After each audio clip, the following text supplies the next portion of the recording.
This is a big rich town, yeah. I just come from the poorest part. Bright light city like I gotta make it. This is where it goes down. Where it goes down, where it goes down. I just happen to come apart. Legal or illegal, baby, I gotta make it. This is a big rich town. Yeah, I just come from the poorest part. Bright light city like I gotta make it. This is where it goes down. I just happen to come apart. This is a big rich town, yeah. And I just come from the poorest part. Oh, bright light city life, I gotta make it. This is where it goes down, yeah. I just happen to come apart. Legal, baby, I gotta make it. Lo and behold, he getting his dough. Got that presidential roadie flow, you niggas should know. Criticize me for the jewelry that I rock on my show. But watch the value of the dollar drop and gold explode. I got no time for these, I ain't tryna stand in line, homies. Think I owe them the world, but never did nothing for me. Talking under they breath to they bitch, just making her want me. See me and hit me with some fake shit like, hey, Brody. Got enemies tryna kill me for the rap. Couple smart niggas think they playing chess, gon' go get Tony Montana at the lot with my bitch. Tell him bulletproof that and bulletproof this. Guns behind the AC, I'm stashed by crazy. You can look at me and tell I was a matchbox baby. I'm game tight, so niggas that never play me. 4 words for my haters, look, fuck they pay. What up? It is the 5 p.m. drive home show with Wyatt-Live. Come here. Who with me? I got a confession today. What's good? What's good? What's good? Good evening to everyone. This is Wyatt. I am Wyatt on Wyatt-Live. I am special. I am essential. And so are you. I have some confessions to make. Starting early, real fast with a couple confessions. This is not something you have not heard before, but I'm going to be perfectly honest with you. Today is very difficult for me to do the show. I'm not going to sit here in front. It's a little tough for me today. And I have my reasons. I'm just not burned out. I'm not necessarily burned out. I'm just a little tired. My work schedule is picking up a little bit. I haven't, I've done some things down here that keeps me on the phone for hours on top of hours, and it's getting grueling. And I'm not complaining because I wouldn't want to be doing anything else in life with myself. Good evening, Stephanie Hyde. Good evening, Sabrina Calloway. Good evening, Michelle Hardy. Thank you for tuning in early. I appreciate you guys. As I was saying before y'all rudely came in the room late, I'm just kidding. I'm just bugging. Oh, man. As I was saying, I'm not burned out. Not hardly. I'm just a little frustrated. That frustration tired. You know how you go to work and you know you want to go to work to get that money, but you know you got to deal with somebody at work and it's like, I don't mind coming here. It's just I always got to deal with her ass. Or I always got to deal with this dude. That's kind of where I'm at right now, because you guys have to understand the little bit of work I put in here, if you want to call it that. I get reached, people reach out to me. People reach out to me through the DMs and other ways of getting at me, and it gets a little frustrating. I'm not even gonna front. I'm not gonna lie to you. It's frustrating because of the things, let me fix that. Because some of the things that I have to deal with, like my opinion is my opinion. Like, damn, I ain't allowed to have an opinion. And it's getting grueling. It really is getting grueling. And the reason being is because, it's crazy how people listen to other platforms. See, I'm new to this compared to a lot of places. I'm new to this. 2 years. A lot of people been doing this for 30, 30 years, 20 years, 10 years, 5 years.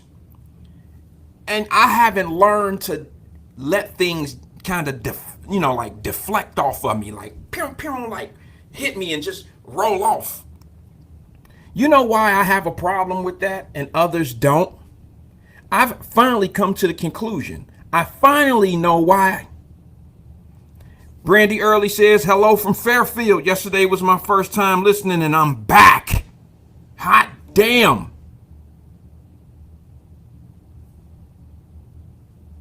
Hot damn, Brandy. Welcome back. Welcome to the new era of podcasts. Appreciate you being here.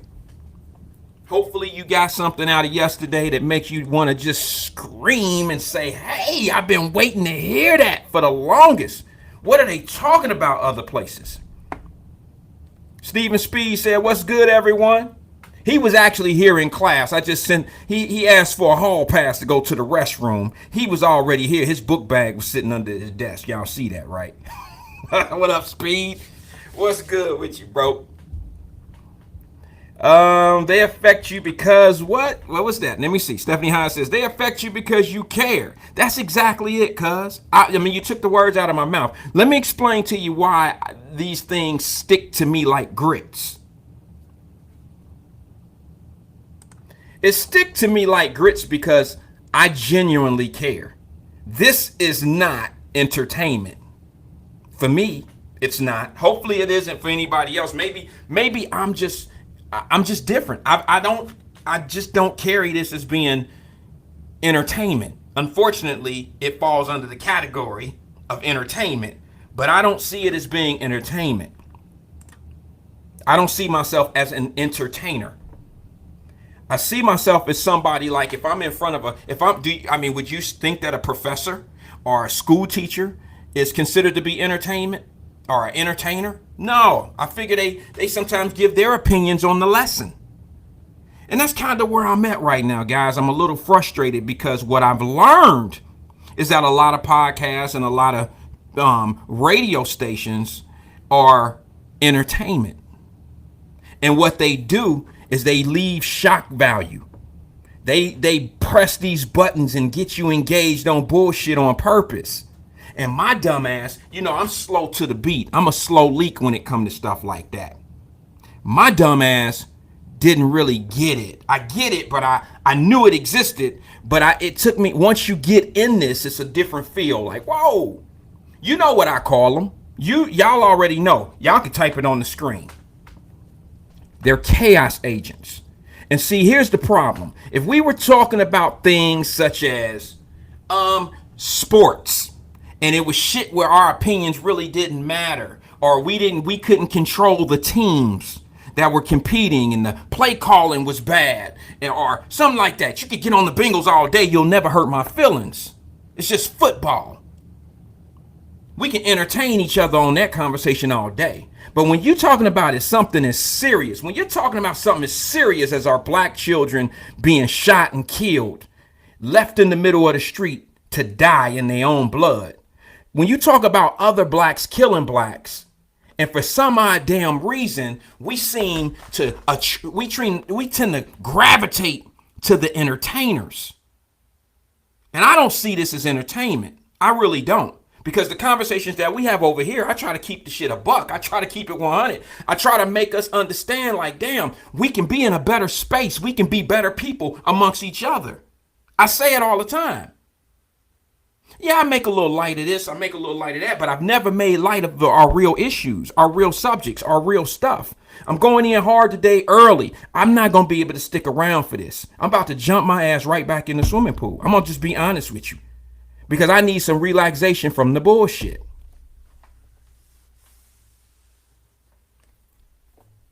DB says riding home from work, tuned in, bro. Appreciate it. Appreciate it. Justin Sharp checks in. He says it's an enlightening show on real topics. Thank you, Justin. You and I both know how that shit get over on them sport talks. Matter of fact, tune in July 27th. They didn't give your boy a talk show for sports. We gonna get at it. Mark, Justin, I expect to see you there a few times, bro. We gonna deaden this conversation about LeBron James and Michael Jordan. I ain't gonna say shit else about it tonight. Nothing else about it tonight, but we gonna go right in on it. As soon as we start the show, what better way to start the sports show than to have a huge debate? Marcus comes in and he says, hello, everyone. Marcus Broner. What's good with you, bro? But I got to get back to this because I got a little story I got to tell you because I was called slow today on radio. Yeah, they started it. Now I'm about to speak my, hey, listen, I'm going to speak my piece. Somebody reached out, a couple people, not just one, a couple people reached out to me and said, bro, he said your name and he said you was like slow. Like, you don't get the topic. Like, I can't wait to tell my family this shit. I almost feel like that kid back in the day who could run home after starting some shit in the hood. He can run home and tell his brother, his sisters, and he can call his cousins who live around the corner, and here come all his people around the corner. See, I was the only child. I didn't have that luxury. Shit, if my friends was busy doing some other shit, I was just dead out of luck if shit went down with me. But who all remember the one little bad-mouthed ass girl, the little chaos agent ass little girl in the hood? Everybody had one. She would start everything in the world because she knew she ain't never had to fight. She wasn't gonna have to fight. It was never gonna come down to what the hell she was gonna do. She always had all the cousins. She had all the brothers and the big brothers and the sisters. And they was just going to just make havoc. They was going to run. They was just going to beat your ass for messing with her big mouth ass. Y'all know what I'm talking about. And if you ain't laughing, either you don't know because you ain't from that, or you that big mouth ass little girl. One of the two. One of the two. And I wouldn't be afraid or ashamed to say that it was like, I didn't grow up like that, Wyatt, so I don't really know. Don't be ashamed of that. Because I'm about to pull the carpet on some other people since I'm slow. I was called slow on a radio show today. Oh, I can't wait to tell my family this. I'm about to go get my cousins. I'm about to get my brothers, my sisters on here, my brothers on here, my cousins on here. I'm about to get all my family, and we about to go around the corner, and when we catch their ass, it's going down. I've always wanted to be that little big mouth ass boy to start some shit and go get my people. Because I could never say shit to none of them because it was me against the world. It was me against Laura Holmes. Shit. It was me against the Fae. It was me against Moosewood, Englishwood. Oh my God, if you say some shit to one of them, and in Laura Holmes, y'all know I am not lying. When you said one thing to one of them, you already know. Don't say shit to the little girl. Just walk the other way to the little girl who live on the first floor and the doors connected on the first floor. That family controlled the whole hallway. I lived on fourth floor. The fourth floor. And we have 4 units on that one floor. But there were some families down the way. Y'all know I am not lying. There were some families down the way that when you walk in the door of Laura Holmes, they controlled all 4 doors. They ain't had no hinges. They ain't had no door handles. It was just one door and they had all 4 of them. And I'm like, God damn, they got the whole floor. And that's the big mouth girl. She had everybody in the world. If she went and got a family member, it was your ass. It was your ass. And y'all know I ain't lying. If you from down the way, you know I ain't lying. Yeah. Let me say what's up. Marcus Broner. Marcus Broner say my little cousin. She called your ass, huh? They over here messing with me.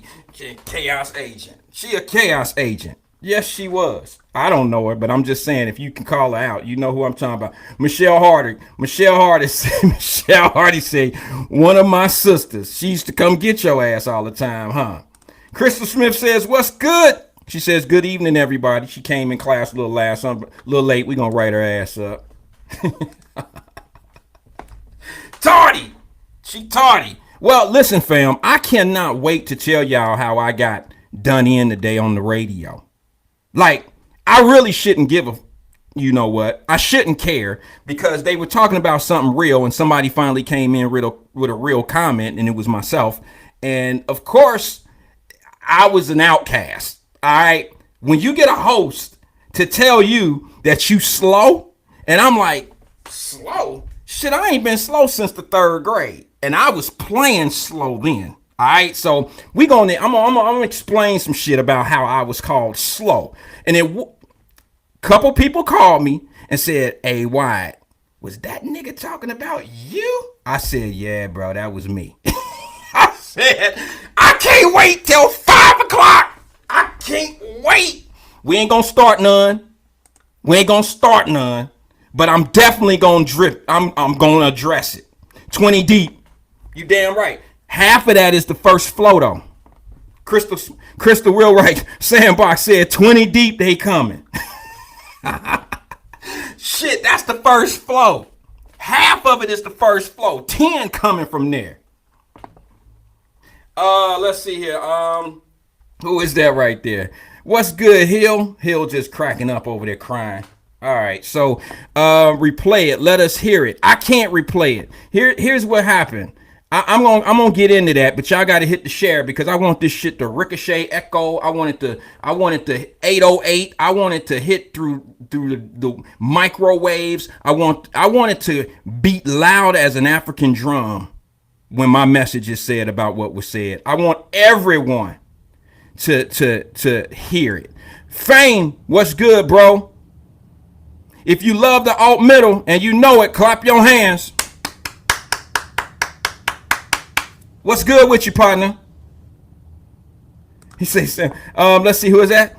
Oh, Stephen Speed says, sound like L show. We're going to talk about it. We're going to talk about it. Because to be honest with you, I can't share you cussing too much. Oh, okay. All right. My bad. I'm going to cut it down. Miss Reed came in here with the church fans. And I put the advisory up there, but she's absolutely right because last season, I told y'all I was not going to be in here cussing.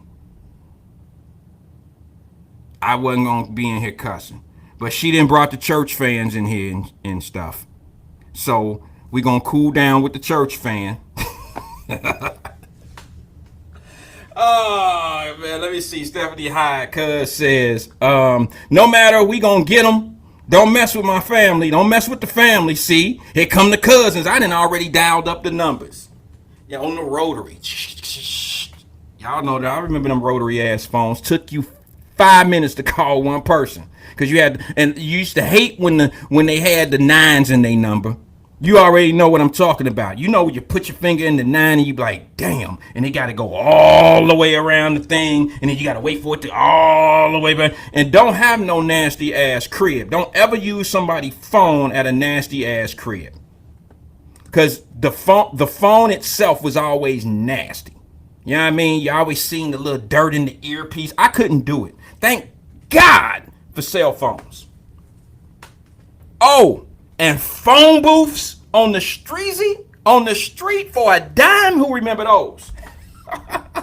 Who remember putting a dime in the phone? Lord have mercy. My friends thought that I was like super sedity because I would always use something like my phone. I would never put my ear on the phone. I would put my shirt up and it'd be on me like this and I'd be dialing the number and I put a dime in and they was just nasty. And don't walk in a phone booth that somebody then peed in. Did they even make those? Did they make unpeed phone booths back in the day? You know, you get in there, and then in wintertime, it was the worst because you had to shut the door because it was real cold. See, these young folks don't know nothing about struggle. They don't know nothing about the struggle. They absolutely know nothing about a struggle. My kids, I got a picture. Damn, I wish I would have downloaded it. I got a picture. I went to California, took the kids. My kids were out in California, and on top of the Hollywood Hill, they have like a little museum, right? And in that museum, they have old school shit. And they have old school items. And one of the things that happened to be up there is a phone booth. It's not even really a phone booth. It's just a payphone. It's 3 of them on the wall. You know, the ones you used to drop the dime in, a quarter, whatever it was. And my daughter picked that thing. She said, y'all used to use these? She picked the phone. I was like, yeah, it worked. Like, you can put it to your ear, dial a number, but you had to put money. You had to put money in the phone just to use the phone. Now, you know that's coming from a child that ain't never paid a phone bill, like even a cell phone bill. She think calls are free. Still to this day. She think phone calls are free. Unlimited, daddy, that mean I don't got to pay for this call? Baby, ain't nothing free. I done told you. Nothing's free. I'm paying for this shit. Every month, I'm paying for all those free unlimited calls. Free unlimited calls means you'll get a bill at the end of the month. I got the craziest child. Let's see here. All right, so listen, before I get into my topic of how I'm slow and how I don't get it and shit went over my head, imagine that. I mean, I know I'm not the smartest guy in the world, but I can tell you this right now, just to whet your taste buds. There has never been a social, economic, or a social issue conversation on any platform, whether it's a podcast, a radio station. None of them have ever had a show that went over my head. Now, if you want to say bullshit going over my head, no, it's not that bullshit flies over my head. What it is bullshit is just not it's not reciprocated by me real well. So I'm a little slow to dysfunction. I am slow to dysfunction. Like I'm not one of them guys that can see some dysfunctional shit and recognize it for what it is. You kind of have to be dysfunctional to understand dysfunction. You know, like, I don't know. I can name several items, several things, but I'm far from dysfunctional. So when I see it, I just be like, damn, you really feel that way? Like, this is serious? Well, dysfunctional people eat it up and they accept it. They know what it is. BS, you're right. I'm sorry, Linda. Linda is definitely going to be my thesaurus for the day. She's going to be my dictionary and my thesaurus for the day. She's going to change all my words and she's going to be my thesaurus, which for those people that know that I'm slow, who think I'm slow, let me define a thesaurus for you. Because of my slow ass. A thesaurus is when you use one word but can use another English language word to define the same thing that you were saying. I know I'm slow, but I thought I'd just share that I've learned a few things in life. All right, so listen, before we get into that, I just got to ask you guys one question. Have you guys noticed, have you seen what's going on over in Cuba? Have you guys seen what's going on over in Cuba? Do you see what they're going through, the Cuban people? What? You see how they in the streets? Mainstream media is not really showing it that much. But has anyone seen it? Have you seen what they're doing over there? Do you know what that's about? Do you know why they're seriously marching in the streets?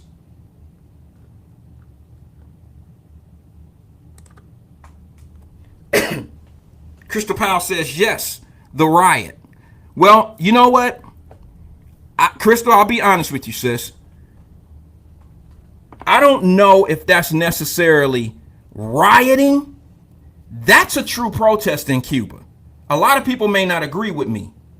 But when you are living in conditions like Cubans, Haitians, and some Africans, the South Africa. There's okay. Stephen Speed said, he said Cuba, South Africa, and Haiti. When you're living in those type of conditions, I don't think that would be considered rioting. I think that's a true protest in the streets where you're now carrying your national flag and you're saying it ain't shit and you're carrying American flags. Land of the free, land of the plenty, land for me. That's what they saying. Now, this is where I'm going to lose a lot of people. But you might not want to leave until I get to my other story. So I'm going to give you some of me of what I really want to talk about for a second before I go to that other thing. Because I want to get this point across. I live in America. And I can contest. And I can say this. And this is boss talk. And a lot of people won't agree with me. and they won't care. And I don't care if you agree with me or not, but I want you to get this. I want everyone to understand this as I say it. I live in America. I live in a country that I feel is the best country in the world. A lot of people don't agree with that. Those are the same people who ain't never been nowhere. I live in a country where Cuba is like jealous of us. Cubans. And I don't mean jealous like envy, like nasty jealous. I'm saying they would kill and die to be in the position that you're in. They would kill and die to be in the position that everybody who bitching about America right now.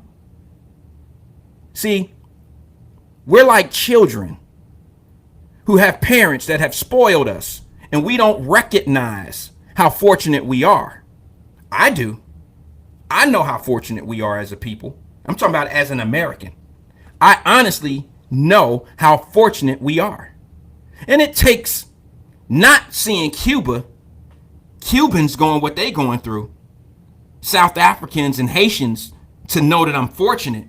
It took me to go somewhere else and live for 2-3 years. Hell, you don't even have to go too far sometimes. You can just go to another state sometimes and see how fortunate you were when you were living in Cincinnati, when you were living in Charlotte, North Carolina. Sometimes it only takes a little small border trip to another state.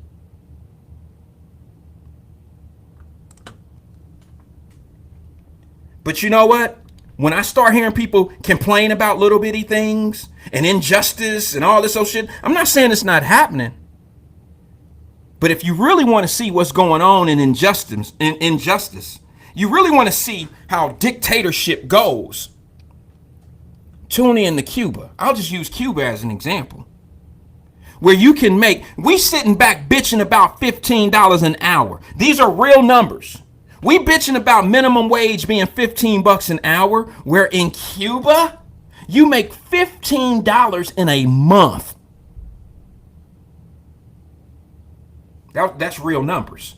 $15 a month. Who can survive off of that? What in the hell can you do? I can't give $15 to my baby to go nowhere for the weekend, like one day.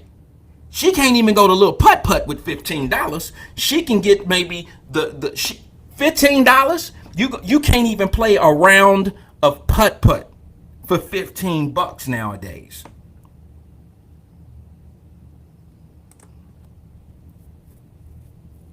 We don't understand what we have here. We don't understand what we have here. And I think that's where the entertainers bother me.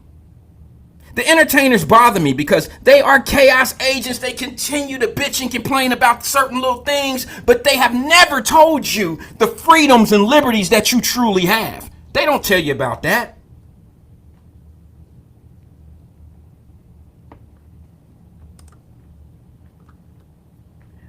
Go to Cuba and jump a Kool-Aid stand on the corner and see how that see how that stuff work out.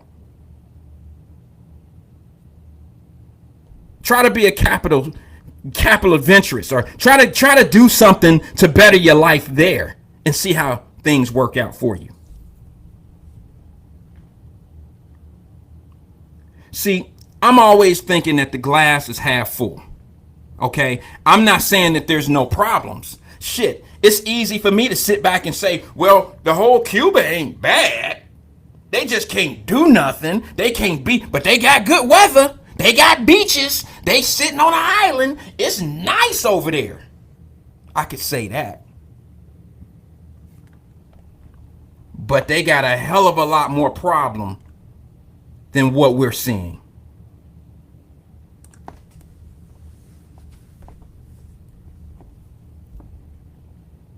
All I can tell you is this. We might want to take in consideration what others are going through before we start talking about what we going through. Because I'm a perfect example. I've done banking internationally. I've done banking in Europe. It's totally different. I've done banking in America. It's totally different. The restrictions are different. I've done business in other countries. It's just different. The monetarization is different. How they monitor you, the limits that they put on you. Everything is different. And we got people that sit back and say, they ain't giving us no loans. I gotta ask my people who say that. Before we go too far off into the conversation, I just want to bring that up. Who remembered the show that we did? And we were talking about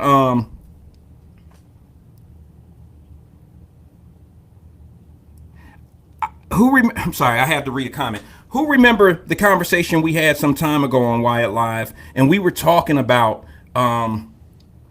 opportunities being in the city of Cincinnati. And I'm like, okay, we missed the 3CDC development deals. We missed the multi-million-dollar deals. We missed that. Okay, our pockets wasn't right to be able to jump in and get a $10 million deal. Well, hell, they've done the legwork. They did the hard work. They reconstructed all these properties down there. Let's get down there and let's take some of those for lease signs down.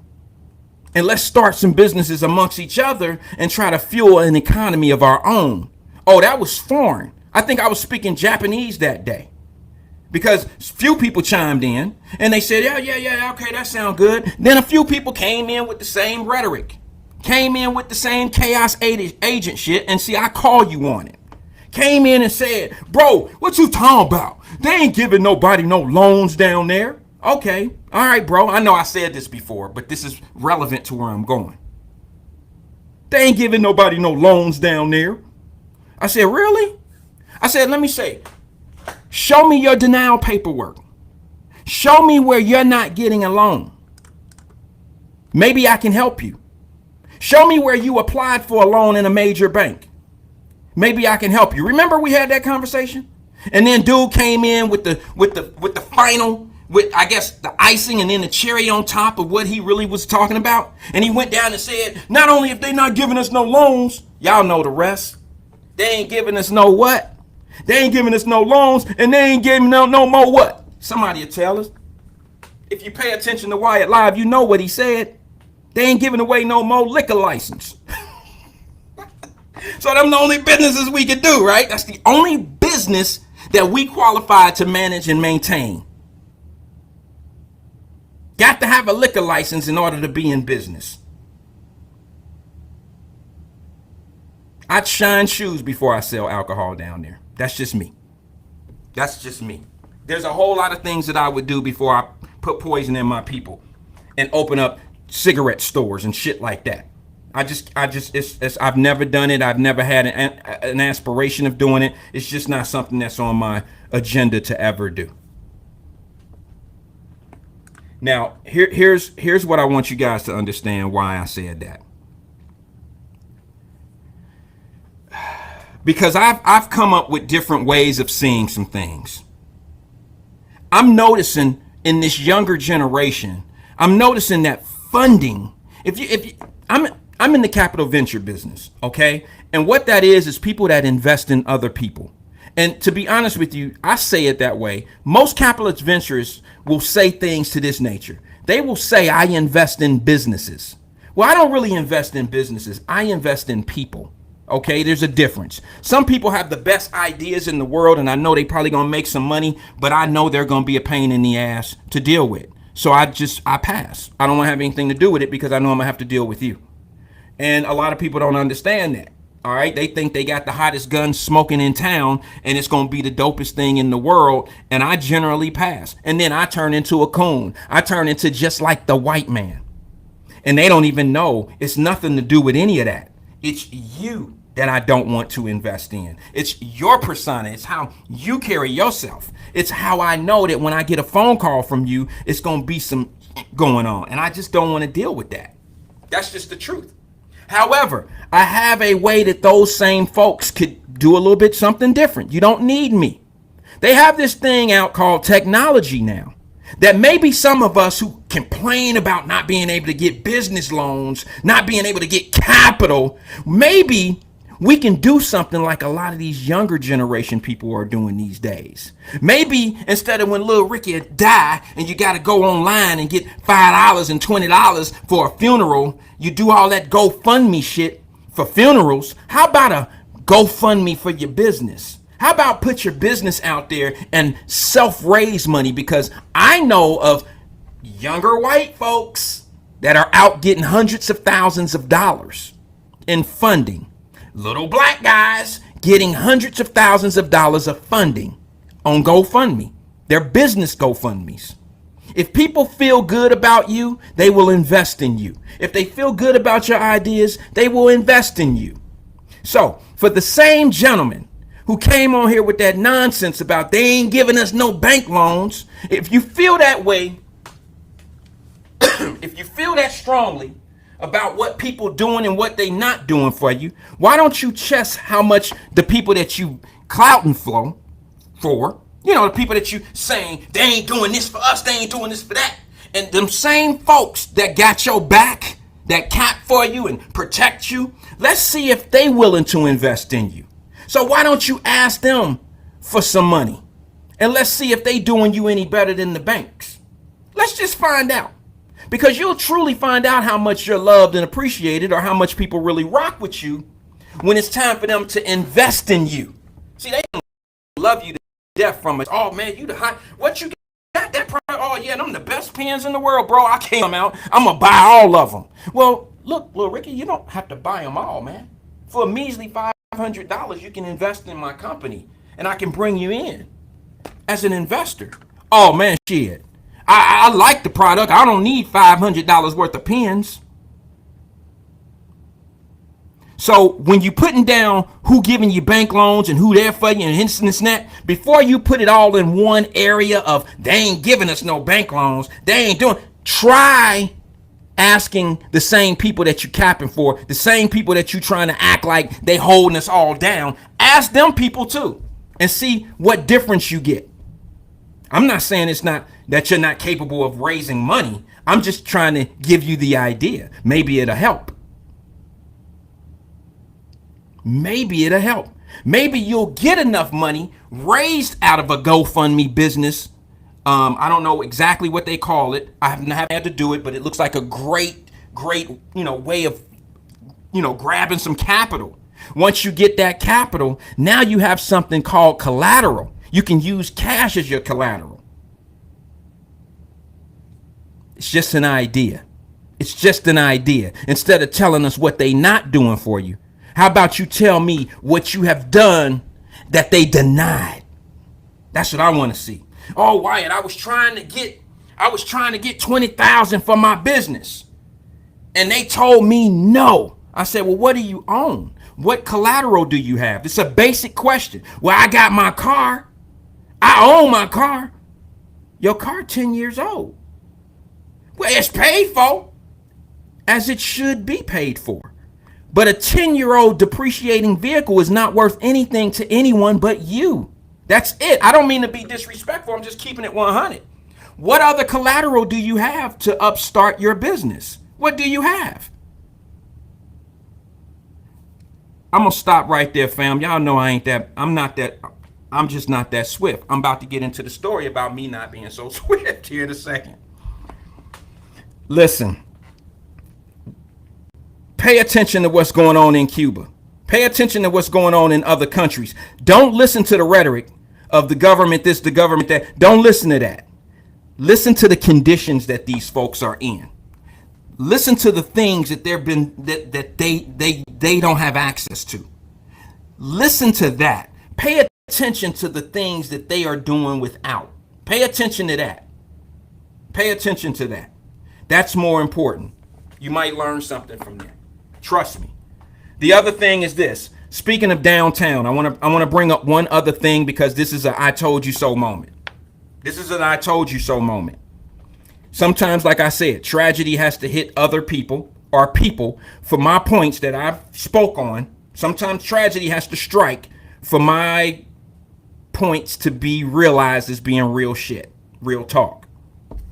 Well, y'all already know that we spoke about this before, that there was an apartment building. There is an apartment building downtown Cincinnati, right around the business district. Can't think of the street. Somebody will put it up on the screen. Somebody tell me where that is. The people that are paying $500 a month with like 1,200 square feet of unit, okay, which is a killer price. It's a killer freaking ass. It's a killer price. Now, a lot of people might be mad at me when I say this, but hold on. Hit the share button. I'm going to take this sip of my sweet tea with lemon, and we're going to get into this for about 3 minutes. It's only going to take 3 minutes.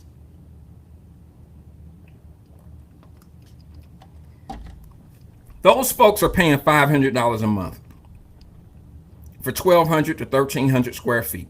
I wish I could. I'm not mad at them for their privileges. I'm not mad at them for their privileges. You understand? It's a privilege.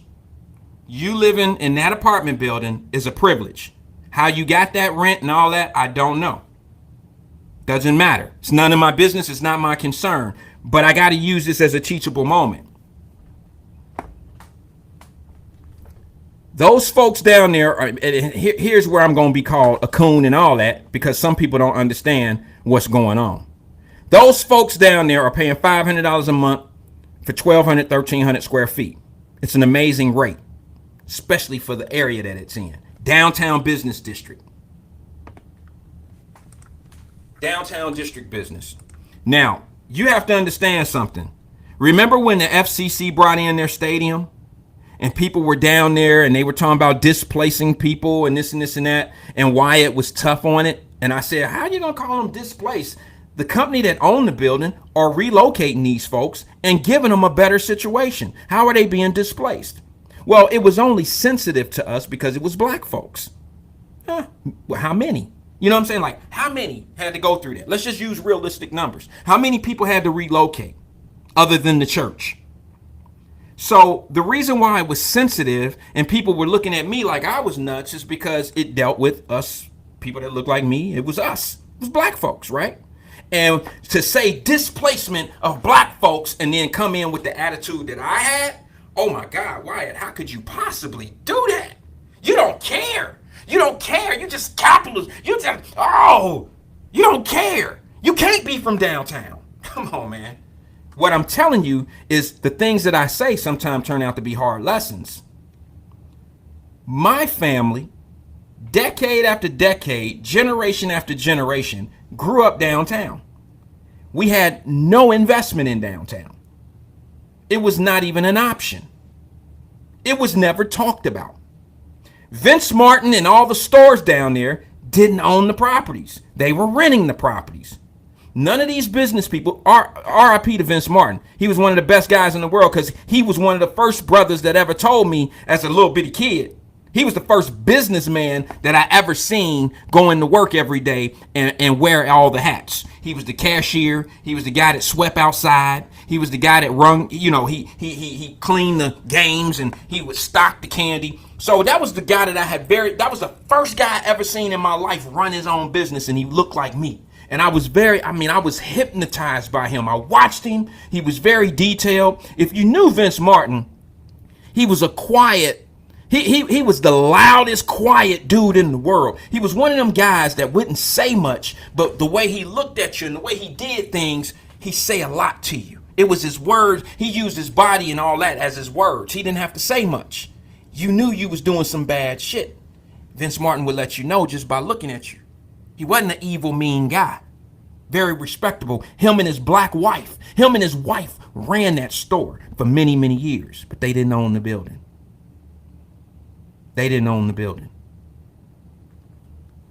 None of us owned anything down there. So the point that I was making when I was saying, hey, how we gonna get mad when some developer come in and buy up the property that we've just been using? We've never stepped forward to buy these items. We never really made it our true community. It's just a place we lived. It was never ours.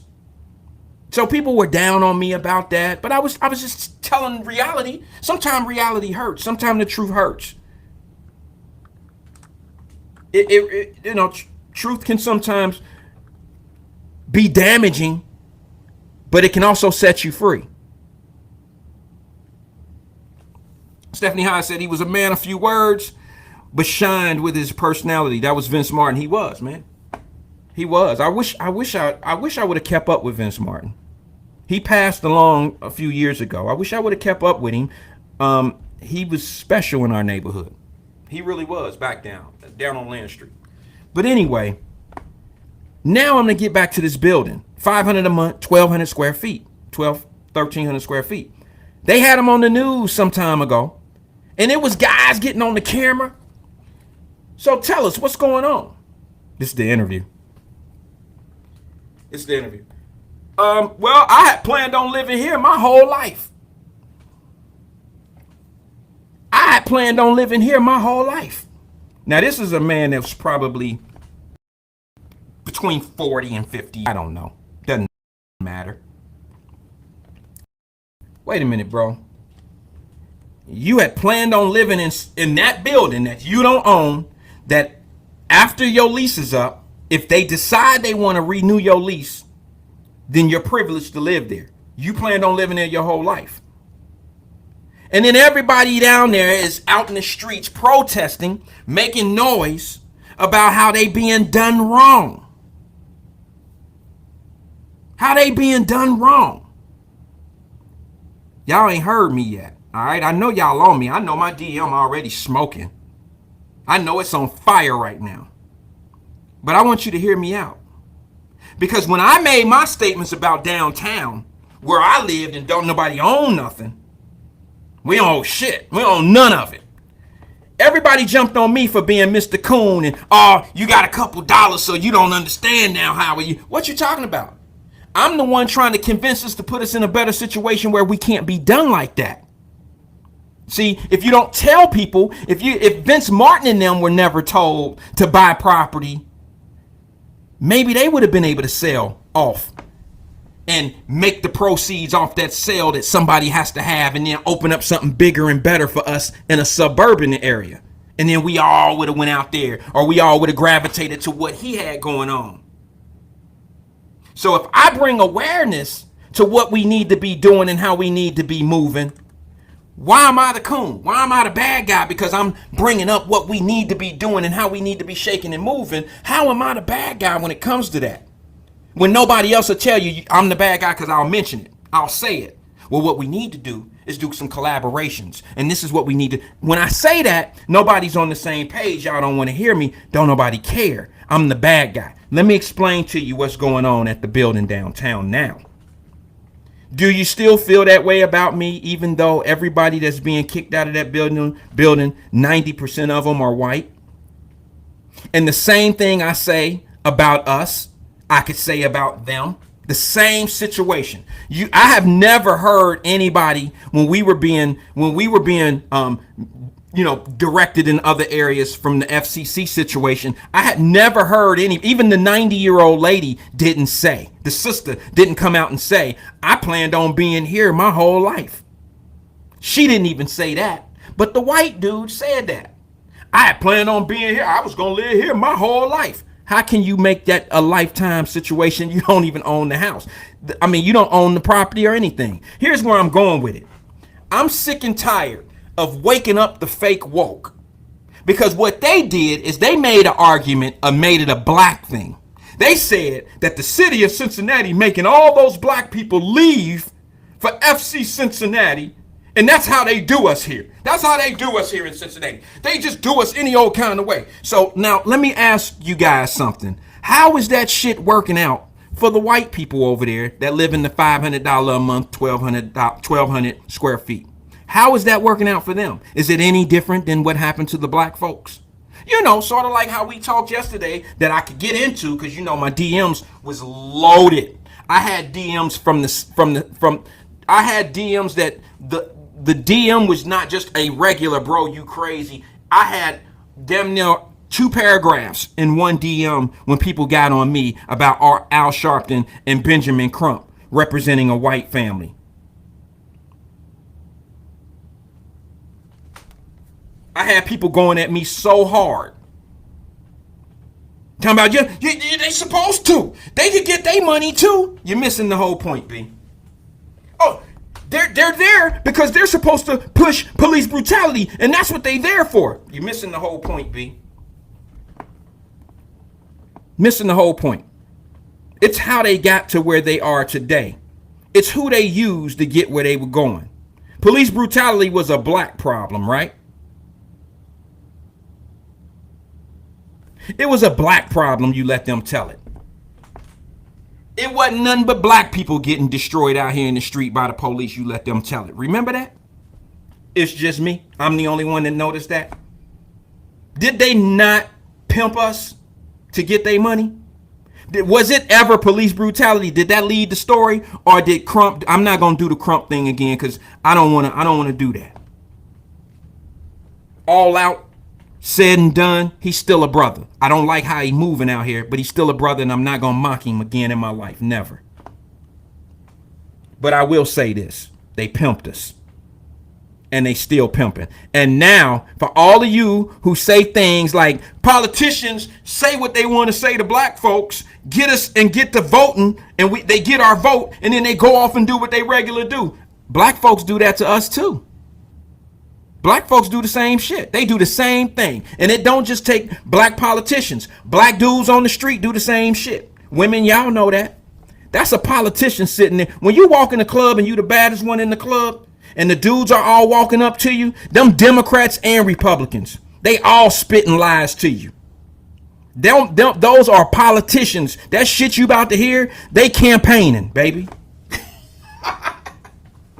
Them niggas campaigning. Oh, baby, damn. Girl, let me get his speech. They campaigning for you. All right? So listen, I'm tired of hearing we being done one way and they being done another. No, man, they don't. Hey, it is what it is. It's an economic thing. It don't matter how much money. It don't matter nothing about what color you are. All right? Because them same people that got tossed out for FCC project, them same people that got tossed out for the FCC project that look like you and I, what happened? They ass got tossed out, got the same situation, a better situation, or we gonna give you XYZ amount of money to relocate. We'll get you another unit of where we live. That's the same shit that's happening to the white folks down there right now, and I don't hear nobody saying nothing. I don't hear anybody saying nothing. All I hear now is police. What we talking about now? What's the big topic in the black community right now? Because you can't say police brutality, because this is where I'm going with it. This is where I was called slow today. A topic on the radio. And I couldn't help but chime in because I'm like, whoa, this is a chaos agent who has taken it way too far. And if y'all know me, y'all know I've had some real ass, I told you yesterday, I've had some real conversations with some mothers who have lost their babies. And y'all don't understand this particular host took the entertainment way too far for me. So okay, let's get in it. Y'all got the story about the $500 a month, $1,200 rent. Y'all got that. Some white folks going through the same shit black folks going through, right? Y'all got that, right? You got it. So now that leads me into what I want to talk about today, which is probably only going to be 5 minutes, because I know I'm going to get a little heated. I know I'm going to have to hold myself back from saying what I really want to say. And I know I don't want conflict. I really don't want that. But what trips me out is that we always talk about black efficiency, and we always talk about black owned businesses. And I'm here to tell you right now that every business, even if it's a black owned business, I'm not down. Listen, y'all can say what you want to say I'm a negative person or whatever, but what's good about my negativity is that it's real, and it's something that you need to keep an eye open for. All right, call me what you want to call me. But just because talk radio is owned and operated by black people don't necessarily mean it's a great thing for us, especially when you don't have a problem with chaos agents.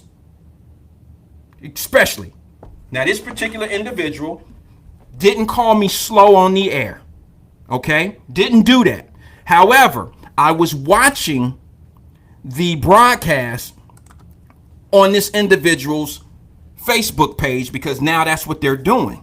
Okay? And you know, I've never had an issue. This isn't personal. This is topic. Okay? So I won't make it personal. But just for the record, I've never had a personal issue with this individual, and nor would I have one. Because he's still a brother. So I just got to speak my piece because he had an opportunity to speak his piece on his Facebook. This happens to be my Facebook. So I'm going to return the serve. Okay? Here's what was said. The topic was gun violence. The topic was gun violence. The topic was about how he felt that Joe Deters, for those that don't know, is the Hamilton County prosecutor. Joe Deters and them, the chief of police, Joe Deters and the mayors, which would be, city council, the leaders of your community don't really care about what's going on in the city, because if they cared, they would be able to stop it. I said, well, you know what? Before he got into getting into the meat and potatoes of the story, I was following. I was like, okay, I'm gonna think about that as he speaks. But when you say something like that, you gotta kind of have some muscle behind it. You gotta kind of have something that's gonna give it some solid, solidity. It's something gotta make it stick. Something has to make it stick. Like, damn, you right. Yes, I understand that. I get it. I just didn't get that. I didn't get that. I didn't get that at all. What was said was this. Family, if I'm wrong, check your boy. Check me, please. If I'm wrong, check me. Feel free to call it. There's the number on the screen. Area code 513-310-0546. If I'm wrong, check me. Here's what I was said. If I'm wrong, please let me know. This is where they went in the conversation.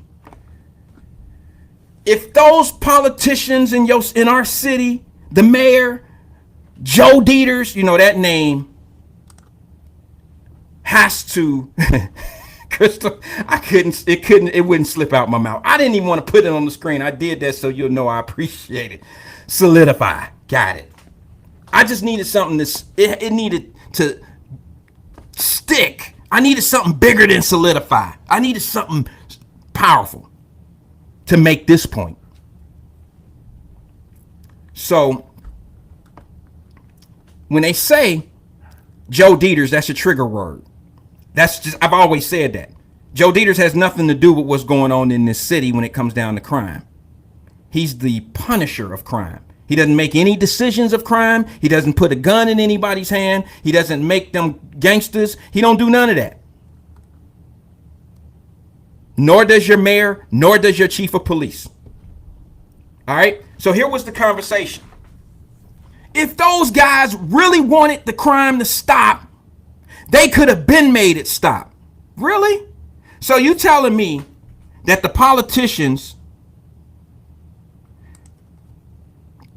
in your city hall, can make the crime on the street stop if they really want to? Joe Deters, you brought him up, not me. Joe Deters, the prosecutor, can make the crime stop if he really wants to. That's what you're trying to make me understand.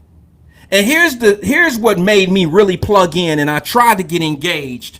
And then, his words made me just become way distant, because I really wanted to try to understand. But, I'm slow, so I don't get it. The conversation went way over my head because it was some BS. And he said this, family, like I said, correct me if I'm wrong. Check me if I'm wrong, and let me know that he has a point if so. I can live with somebody's different perspective of what's going on. Trust me, I'm a grown man. Been doing it for many years. Don't mean he right. But I'm willing to accept somebody's idea might be on point. Okay, this is what he said. In a nutshell, I'm paraphrasing. He says, think about it, folks. If they wanted the crime to stop, it could stop. They know where them guns, they can find out where them guns are coming from. They can stop all this right now if they really wanted to. Really? Oh, that's a new one for me. Here's the second thing he says. He said, think about this. He said, just think about this. And this is where it went over my head. So he says, this whole thing about crime is a distraction. It's keeping us off path, off code of what we really need to be worried about, which is police reform. Keeping us off of police brutality. This is all just a distraction. And I'm like, did he really just say that the crime that's going on in our community is just a distraction. There's an overreaction from the community. And that only reason why Joe Dieters and them are saying something about it is to keep us like distracted from what's really happening. So I can't let this type of shit go. So what I did is I took my phone while I'm watching it on my phone, and I'm like, I type in, I say, something to the nature of, bro, you reaching. This is really happening out here. This is real stuff going on. So he reads my comment. And I mean, at the break. Now, he don't read it on the air, but he has enough people watching his Facebook Live, and he reads the comment that I make over the air. I mean, over his Facebook. And he told me, he was like, he said my name, and he was like, if this conversation, conversations ain't for everybody. This is his words. All conversations ain't for everybody. If you can't keep up, and if you don't understand where we at with this type of stuff, you need to just don't say nothing. If you slow, hey, look, man, I ain't trying to be funny, but if you just don't know, you just don't know. And I'm like, don't know what? You trying to tell me that what's going on now? He tried to make it seem like when I said it's really real, he don't even see. Here's the problem. My G's know what I'm talking about when I say this right here.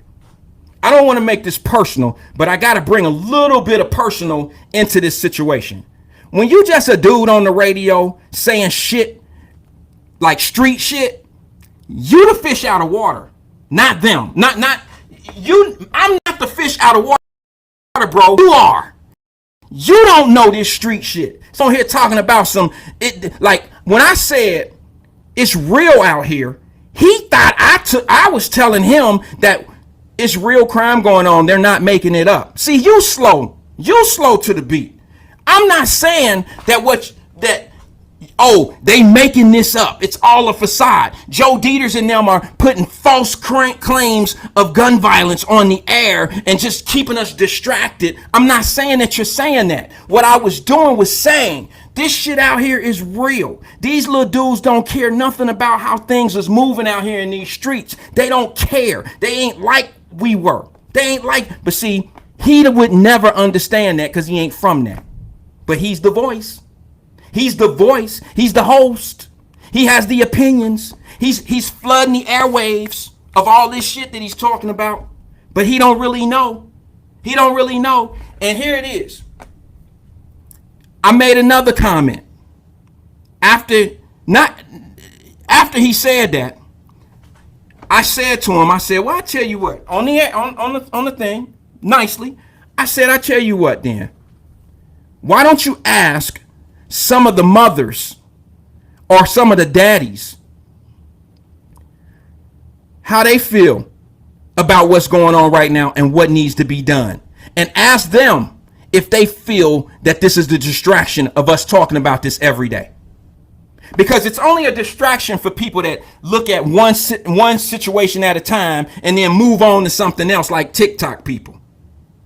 But when you have a real epidemic, when you have a problem, here's what he said. Crime is nowhere near. It's not as high as it was. He said crime is not higher than it was last year. I said, well, I'm methodical in my thoughts. I said, I'm not going to argue that point, because he might have a point about that in Cincinnati. But nationally, he doesn't have a leg to stand on. So this is the type of dude, when you're dealing with radio people and people that know how to manipulate conversations, they tell some truth. So when they get backed into a corner, they can refer to the 10% truth, and the 90% BS can kind of find itself in a corner somewhere.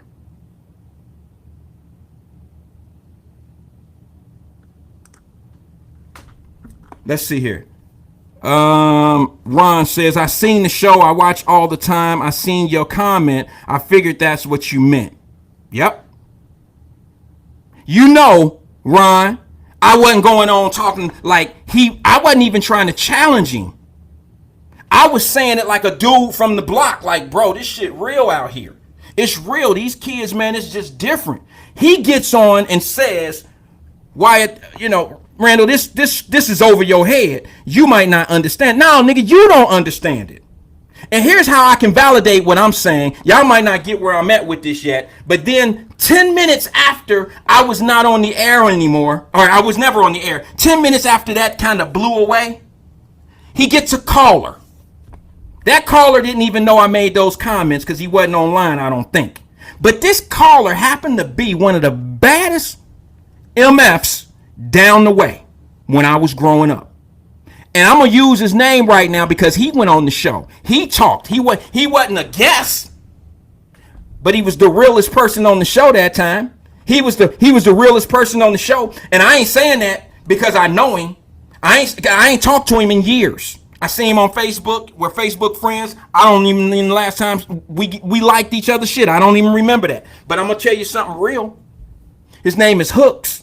Anybody that know downtown Cincinnati, y'all know big ass Hooks was not to be F with. You know Hooks was smashing shit back in the day. And when I say smashing shit, he'll bust your jaw. He'll break your jaw. He was one of the realest dudes down the way. Now he done got his life together. You know, he do things. He's a coach at Taft. And this dude on the radio didn't even know who he was because you ain't from there, nigga. You ain't from that.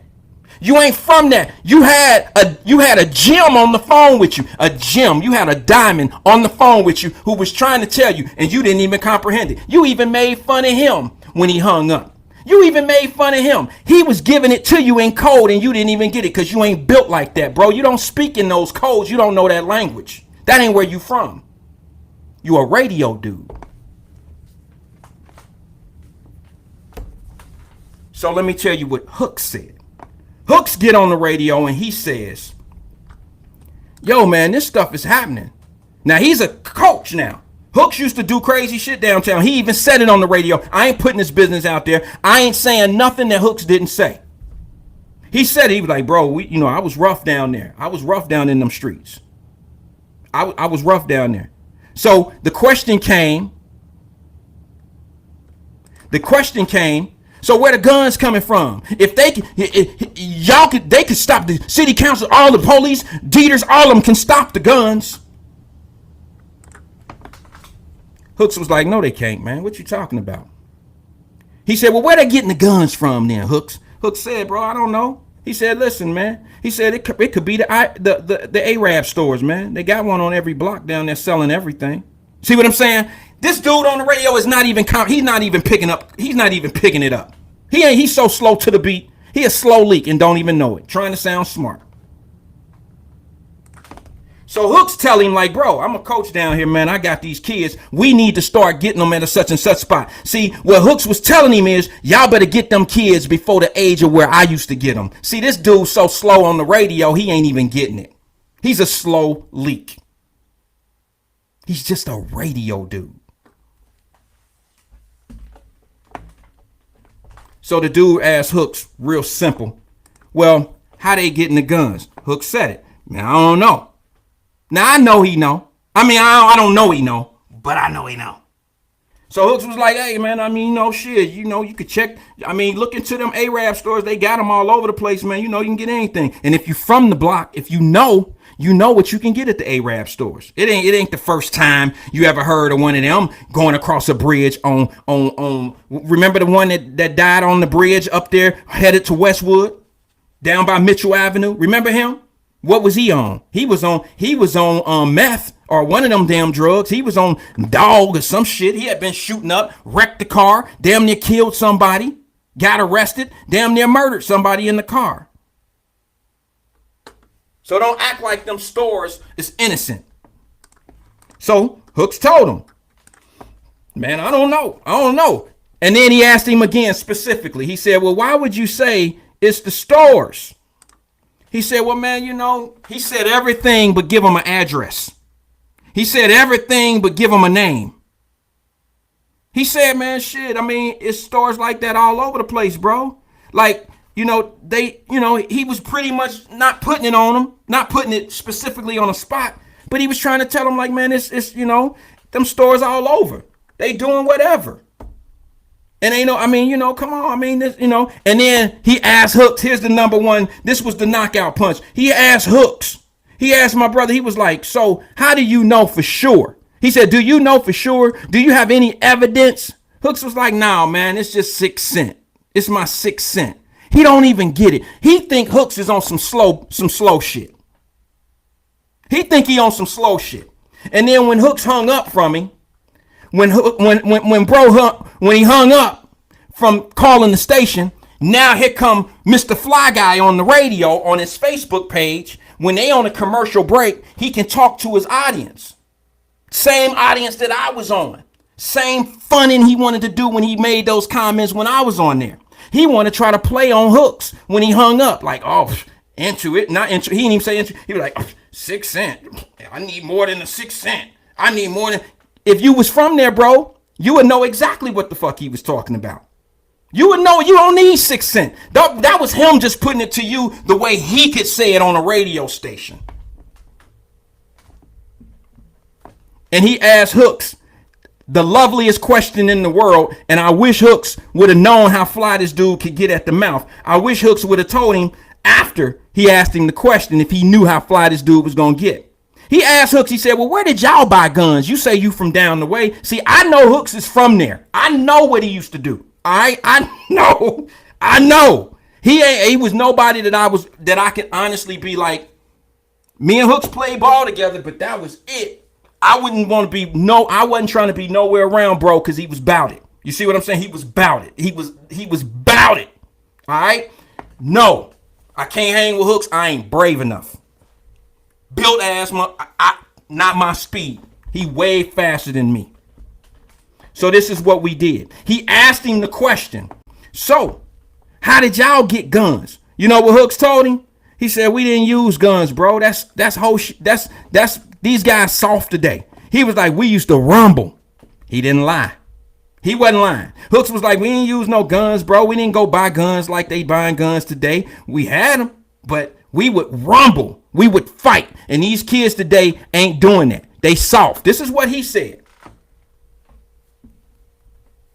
This is what he said. And this is exactly the truth. Hooks didn't say no lies. I detected no lies. What I detected is what he really was saying. The only person that didn't know what was being said and communicated to him was the one on the air who was hosting the show, who wanted to make everybody slow, who felt like real people didn't have no sense. You know what Hook's conclusion was? You know what Hook's conclusion was? He told him the same shit that what we talk about on Wyatt-Live. He told the host, and the host didn't want to hear it because he's a chaos agent. He said, man, we got to catch these kids at a young age, man. They need daddies in their life, man. We need to catch these kids at the junior high level right before they get to junior high level. What he's telling you is y'all better catch these little badass kids before you get a dude like me, because that's the age we used to catch them at. We'll put them on the team, and I ain't talking about no baseball team. We'll put them on the team at 11 and 12 years old, so you better catch them right then and there. This slow ass dude, you want to call everybody slow and everything going over everybody's head. You ain't even catching the pass that was lobbed to you. He threw you an alley-oop. You didn't slam dunk it because you too busy trying to be smarter than everybody instead of understanding the information that's being provided to you. And you took everything I said in that one little text to you. You took it out of context and you had the nerve to call a nigga like me slow. Bro, ain't nothing slow about me. Nothing. There ain't a slow bone in my body. Now, I'm a little older now. I probably can't run that 40 or that 50, that 60 right now. But the truth of the matter is, bro, to be honest with you, real G's would have listened to that conversation, especially what you spit at me. You was already, 20 yards behind the dash. And then when Hooks came on, you even fell further back from the pack, bro. You was an 18-1 long shot that you was even in that race.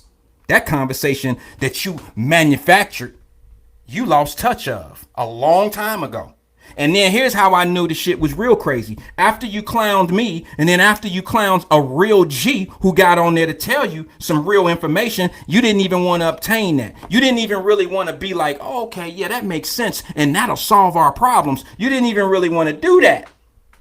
You didn't want to do that. What you wanted to do was stay ahead of the class. You wanted to continue to teach nonsense and continue to get viewers and to continue to get your ratings up by talking what I felt was some bullshit. And that is, these people can stop the guns if they really want to. And Our kids are, this shit is a distraction.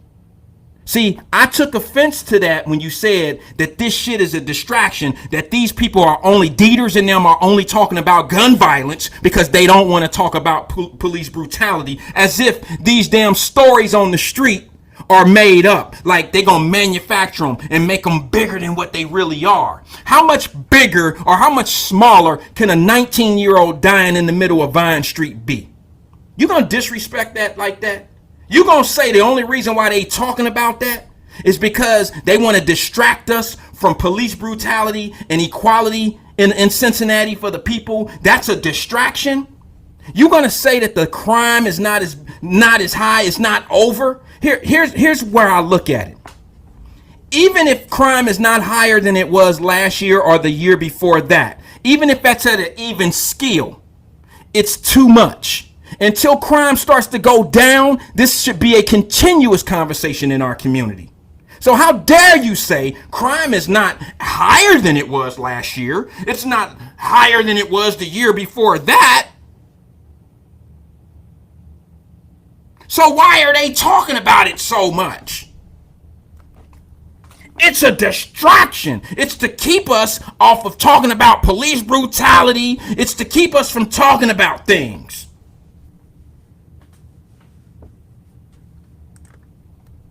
It's to keep us off of what we really need to be accomplishing, which is what? Police brutality. So what you telling me is all of it is necessary. Don't ever get it twisted. Police reform, all that shit is necessary. Okay? But let me tell you what's also necessary, bro, on the black radio station owned and operated by black people. Let me tell you what else is necessary, whether you want to admit it or not. Not only is police reform a must, but black family is a definite reform that needs to be put in place. Because you got me saying it, you got Hooks, you got guys who have been around young kids who know how easily influenced they are from the streets. And you sitting back being a radio dude and saying that we being distracted by talking about gun violence and killing in our black communities and that Joe Dieters and them don't care. So what? So what? Okay, if Joe Dieters, knock on wood, I know absolutely nothing about his family. I don't even know if he's married. I don't know if he has a grandkid. I don't know if he has a daughter or a son. So for argument's sake, let me ask you something, man. If Joe Dieters' son got struck by a bus an hour ago, would you care? Or judge somebody else or whatever, or the guy that lived down the street who lived down the street from me, would you care? Joe Dieters got a job to do. So what if he don't care personally, but he got a job to do? So now, what happens if all this killing is going on, regardless if it's a whole lot or if it's 5 or 3, it's still relevant to brothers being shot in the streets. You downgrading the real problem and trying to make it like you some science, like you way above like what's going on and we ain't got it figured out, but you trying to figure out like you got this shit, you got some combination of the problem that we all don't see. Well, bro, you really the slow one.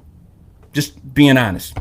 The conversation was the slowest shit I've ever heard, and I think it was the most chaotic, it was the most chaos agent shit y'all could have put out. Sorry.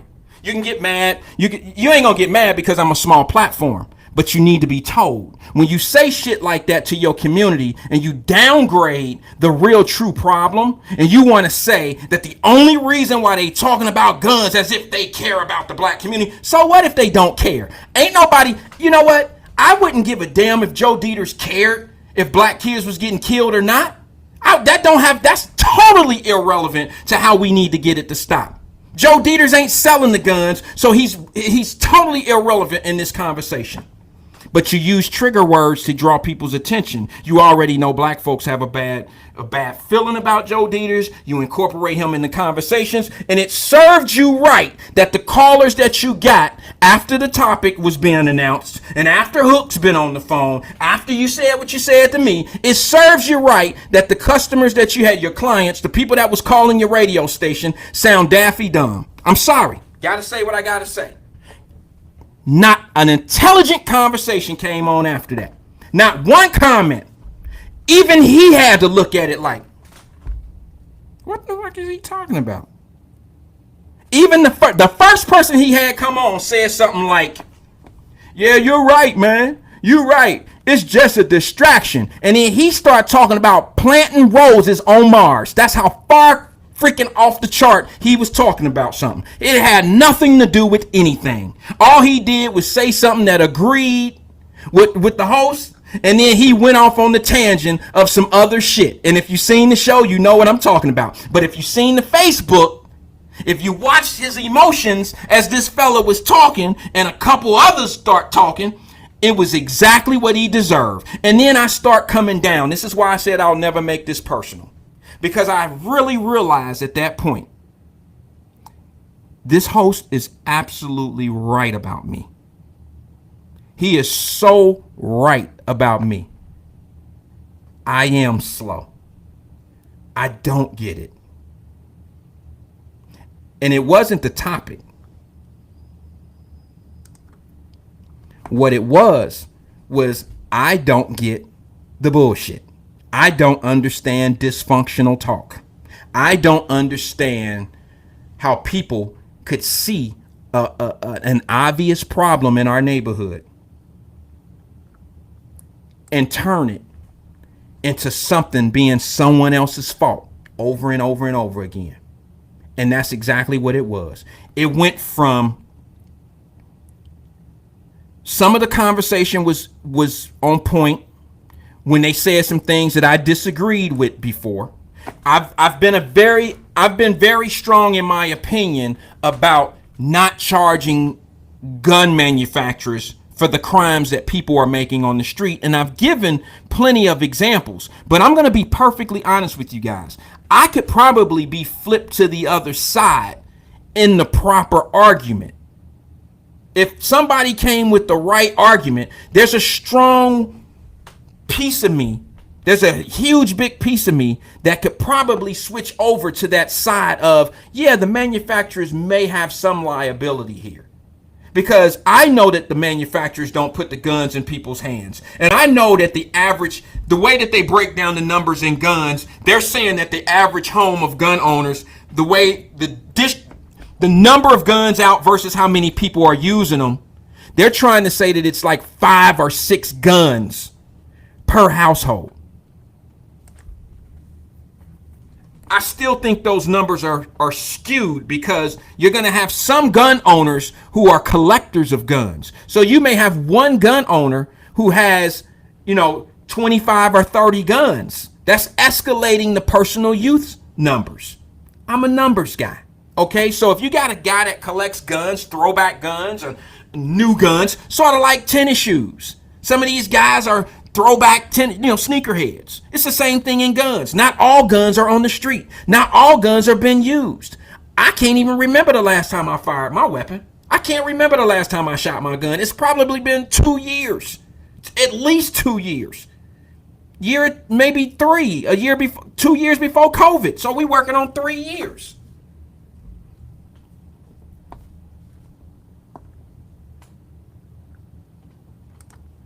So I could probably find something to be able to cheer for when people say gun manufacturers need to be held accountable. But I'm not there yet. Because people said the same thing. They say, well, they attack the cigarette companies. Well, you don't understand what that was about. You truly don't understand. They didn't attack cigarette companies because they cause cancer. They attacked cigarette companies because of where they marketed cigarettes. Can I get into that for one hot second? Can I get into why better decisions are important in our community? No matter if you're white community, black community, whatever it is. Do you know how important it is to get a hold of your children before marketing campaigns do?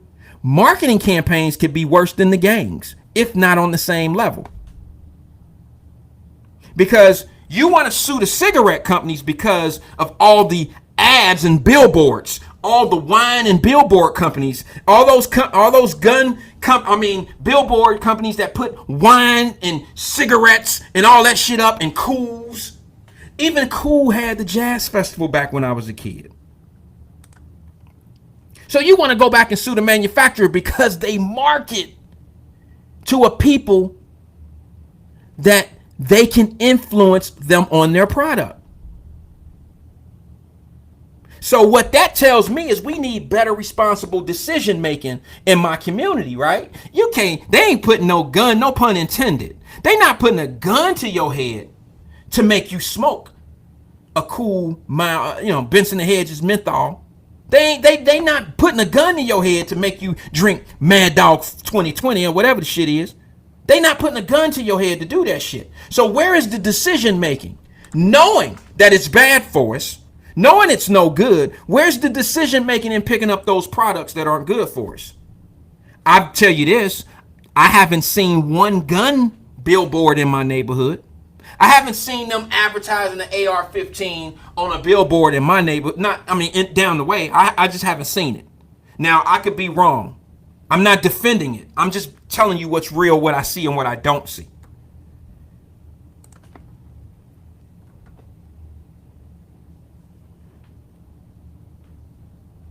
Okay. Justin said, oh, we got to hit the range. I tell you what, bro, since you said that, man, it's time to wake up. It's time to wake up the shooter. Let's go to the range, bro. Hit me up. Hit me up. I need it. I need the practice. So my point is this. Because a company come in and massively market to us, do we necessarily have to lose us because they market to us? Do we really have to pick up the cigarettes? Do we really have to pick up these products that are doing us bad? And how many generations after generations do we know? I mean, how long are we going to blame the cigarettes companies? When I was a little boy, when I had to go to the store for my mother and get Benson and Hedges menthol, the green pack, she used to write, I went and did that shit so much, she used to write it down on paper. Virginia Slim menthols, green pack. Don't bring the brown pack, boy, because you will walk your ass right back up to the store and trade them. She would have, here it is. This was my list on paper. I learned it. Virginia Slim menthols, the green pack. A Pepsi, the long bottle that you get a dime for, to send it back. A Pepsi. And I think I would have probably, I had to take food stamps up there. So there would be a little bit left. And she might let me get a hot pickle. I knew I had enough sometime to get Rainbow bubblegum. Rainbow, when they was this big for 10 cents.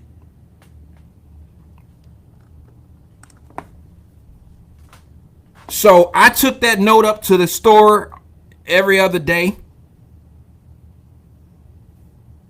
To the point where I grew up, got a little older. Didn't need the note at the store anymore.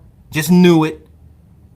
Matter of fact, I was one of them kids that went every other day, and when Schwartz, or y'all might not remember this one because this was when I was in the Faye. Schwartz was the store. It's probably still there.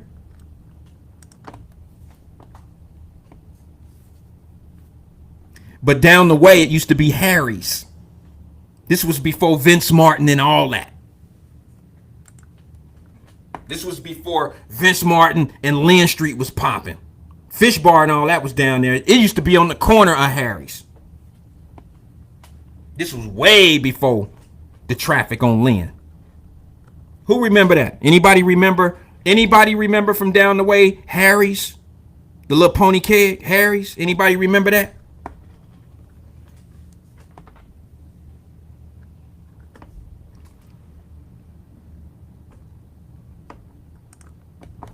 David says guns are embedded in the minds of the human race, and the gun companies and background check system has to be held accountable. Okay. Maybe so. Maybe I'm missing something. Maybe I'm missing something. I told you. Maybe somebody. I'm telling you. I can be brought in on the other side. I'm just an accountable dude. I'm one of them dudes that want to be, I just want to be held accountable for my decision making. And that leads me to tell you this. If my daughter goes out right now, knock on wood, 'cause she's out right now. She's at practice. If she was to kill somebody, heaven forbid, driving the car, she's on my insurance. I'm her parent. I'm responsible for what she does. So if she accidentally kills someone, don't do it on purpose. You know what's going to happen. Our insurance is responsible for all damages, but you best believe a civil suit is coming towards me, right? They're going to sue me. They're going to sue me for some shit my kid did out there. You know how many parents, now this is a little sensitive and I don't want to be nasty or disrespectful when I say this, but do you know how many parents I've talked to who has a son that's been murdered? And you know what they always would say to me? I haven't talked to one yet that hasn't said, if his parents had anything, I would sue them civilly. I think every parent I've ever talked to made mention of that. Every last one of them has said something to that nature. Every last one of them. And I understand their frustration. I get it. It's not about the money. It's the let's hold the parent accountable. Where is that going to come in? How do we do that? How do we hold the parent accountable for what decisions the kids are making out here? Because, you know, some people can argue that what the parents are doing, lack of what the parents are doing, is helping these children get lost out in these streets. You know how sensitive this talk is? It's so sensitive that your police chief won't mention it, your mayor won't mention it, the only person who's mentioning it, and this is probably why these people don't like me either, is because I say something that their favorite white guy that they love to hate says the same thing. And the only person that'll hold parents accountable is the prosecutor. He's the only one that's ever made the announcement of, well, maybe if these parents, if they were held accountable, something would be done before something is done. He's not the only prosecutor I've ever heard that come from. So don't say I'm vouching for this dude. But what's the difference in you saying it's the gun manufacturers? You should be able to say it's the parent. If you can blame the gun manufacturer, you the same feeling and you the same person that can blame the parent. It's the same principle. It's the same thing to me. Just me. Maybe not to everyone.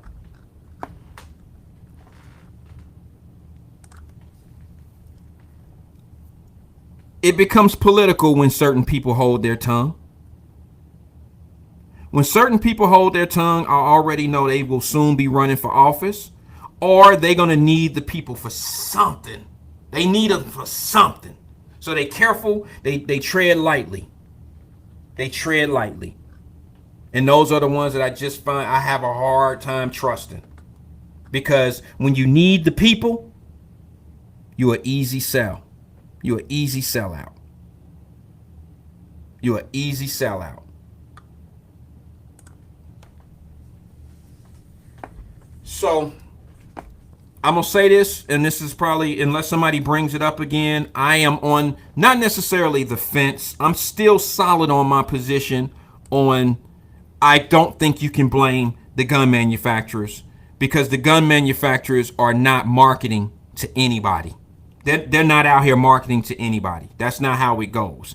I think that the streets advertise themselves. The activity is, there's tools needed for street activity.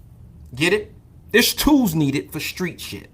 Now, if you want to get mad at some of those companies that produce those tools, then you need to get rid of the street shit so those tools won't be necessary in that line of work. That's just how I feel about it. That's how I feel about it.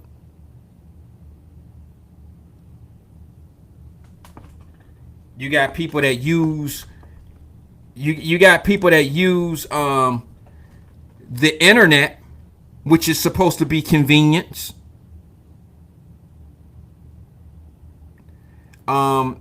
We got people that use the internet to break in the banks now. You got the internet that's being used to hack into people's credit cards account. You got the internet that's monitoring people. And my point is this: the internet is being used to commit crimes. So how many of you want to blame internet, like Google, because somebody crashed your system and stole your password through Google, through internet? Are we now going to start holding cyber companies responsible? I mean, you would have to go all the way down to damn. He used a laptop, a Sony laptop or some shit. You'd have to go. Well, you got to go all the way to the manufacturers. You'll have to go to every piece of tool that was used to commit a crime. You have to sue down all the way down the line. That's just how I feel. You got to be careful.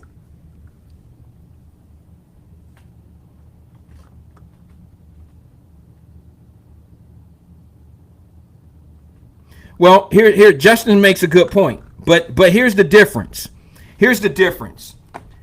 This, in my opinion, I heard and I seen the story. Like 60 Minutes did a great story on manufacturers of pharmaceuticals. They did a great piece on that. But where they lost me was the pharmaceutical companies were only liable because they should have caught how one particular region of doctors were overly spending, and they were prescribing drugs to people. Like, you had some people that was getting, like, I don't know what, I guess they were perks and stuff like that. You would get one person who was obviously, see, that's different because, let me explain. You had one person that was buying so much Percocet from one drug manufacturer that how could that doctor need that much? And then when you go back into the records and you see that person was that doctor was selling that much Percocet to one particular client. That one particular client had a prescription, which you couldn't give that much Percocet to all the elephants in Cincinnati Zoo, Columbus Zoo, Louisville Zoo. You had one person buying 200-300 pills on one prescription, and they were getting them daily. So they tracked the abuse. And when you fill in orders as a manufacturer for that abuse right there, that was a little bit different because you can obviously see. Now, can you say the same thing to a gun manufacturer? Can you say, okay, well, look, you ordered 25 AR-15s and you sold all 25 except one. You sold 24 to one customer.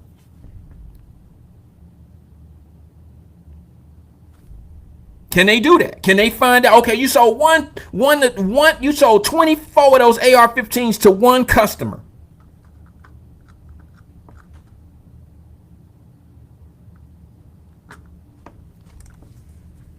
And that one customer is somebody that's out here spreading them in the community. Can they show that? Can they show cause? Can they do that? That'll be tough. Because we got to figure out how that one person was able to buy 24 of them and don't have any track, no criminal record, we got to prove that this individual is selling these guns to street people. Then we got to prove that the manufacturer who sold him the 25 knew that he was distributing these guns. That's a hard thing to prove. It's not like drugs.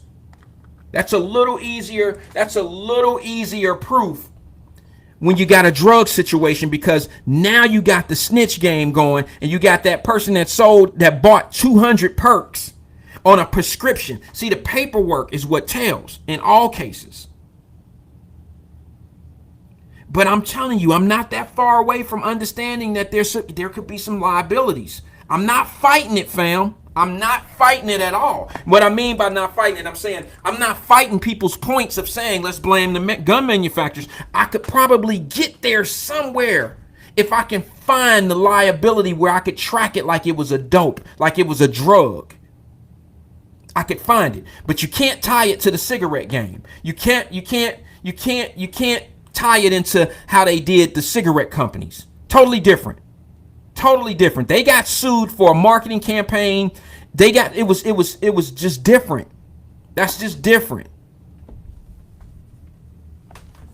But yeah, with my slow ass, with my slow self, I figured there was a little bit of insulting that went on that show today. And I didn't take it personal. Not what was said to me. What was said to me, I didn't take personal. I can shrug that off the shoulders. I've been called, and I've been called dumb by some very smart people. So somebody that ain't bright calling me dumb, it's not insulting. It's kind of funny. Because you articulate or you might say some things. Look, what makes people spin is what make them spin around. I don't care. If you don't mind shoveling shit down your people's throat or in their face, if you don't mind doing that for a check, that's on you. You got to live with you.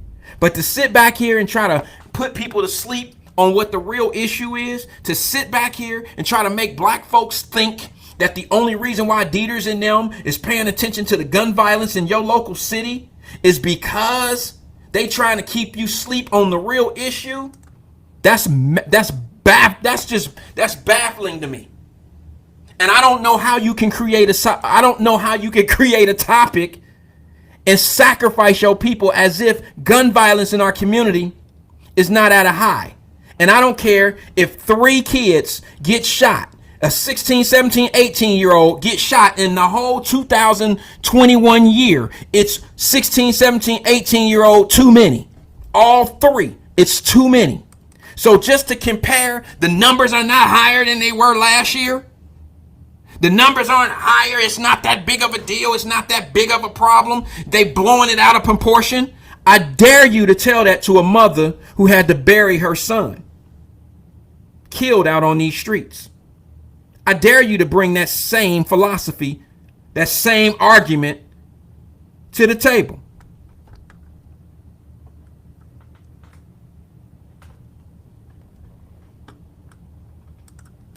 I mean, come on now. How could you possibly sit back and make it more or make it different than what it really is? And then you spin it when it start to not make sense because you deep down inside know that shit don't make no sense. So now you turn it into the prosecutor situation. Now y'all just tell me, this is the conversation. Y'all just tell me what makes you think, see, somebody came on there and really said it in a different kind of way that the shit sound crazy. So then he turns it into the Joe Dieter show. He turns it into so what you telling me is you think that Joe Dieters care about these black kids being killed. Who cares what Joe Dieters thinks? This is an attack on black people. When he says things like it's a war on guns, this is just a reason to be going after black people. Okay. Is it not a fact that it's black kids shooting black kids? Is that not a fact? Damn. So now I'm the bad guy. I'm the bad guy because I want the black kids that are out here shooting the other black kids, I want them dealt with. Now I'm the bad guy. Now I'm the coon. Because I agree with the punisher, not the person who's putting the gun in the hand and saying, hey, look, I tell you what, we're going to create this. And you know what? We're going to let you get 2, 3 free ones off. And then after that, man, shit, anything you get caught doing, we got your ass. Like that's what's going on. That's how I take when you say madness, I have to bring madness into the conversation. Because when you say things like they don't really care, that's not even the issue. You're striking nerves with people. You're turning people against the real issue to who cares and who don't care. Does it matter to the black community if Joe Dieters care about black people? Does it really matter to us? So why is it a talking point? Does it matter? Does it matter to a mother how Joe Dieters feel about black people? Only if she gets justice for her son? Isn't that the only thing that really matters? I tell you how much these guys care. They care enough to do their job. And if that job gets somebody 20 years or 22 years, you ain't gotta like me, bro. Just keep that shit off the streets. You don't have to like my kind. You don't have to like nobody that look like me. Just do your job. That's all I ask you to do. And what you need to happen, and I don't really mean this personally, but people that talk that type of nonsense, they need they need something in their life to wake them up. And it ain't always a conversation. It ain't always somebody saying something, which is the truth. Because the truth don't really matter to people when it's just a conversation. The truth don't always matter. The truth is not the trump card. It's not the spade. It's not the ace of spade. It's not the card that trumps anything. It's not always the full house. The truth is not always the winner. We see that all the time.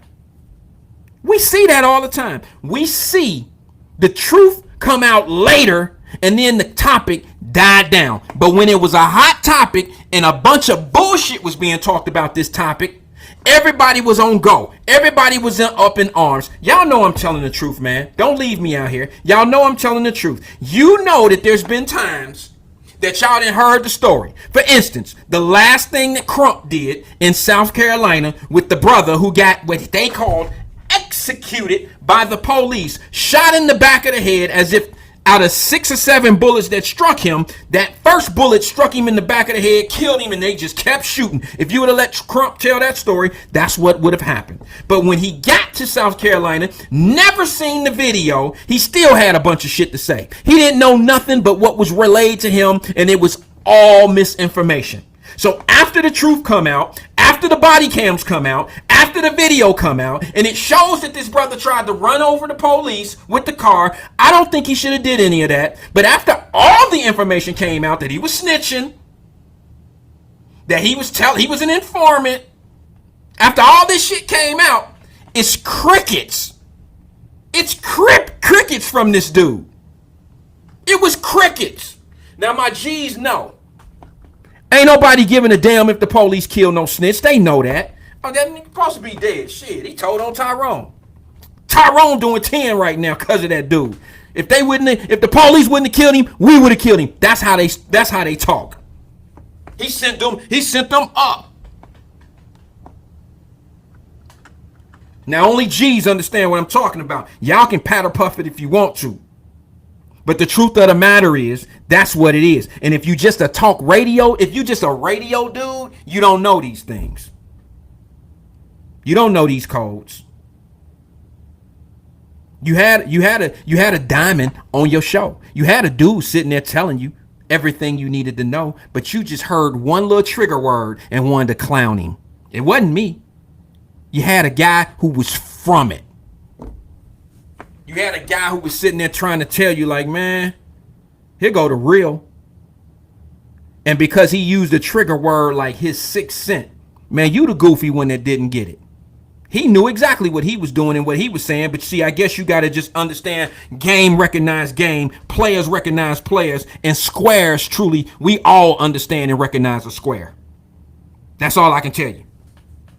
So if you don't understand, don't be sitting out here. Don't stand out here calling people slow in this conversation over their head. It ain't over their head. We just can't catch dysfunction. We don't understand. We get chaos. We understand chaos. We understand chaos agents, but we don't quite catch up to where you're going sometime. Because when it's the truth and it has substance, it's a very easy path to follow. It's a very easy path to follow. So I'm just going to let what you said about me roll off. It don't matter, B.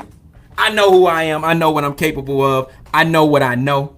I know a real G. I know who people are.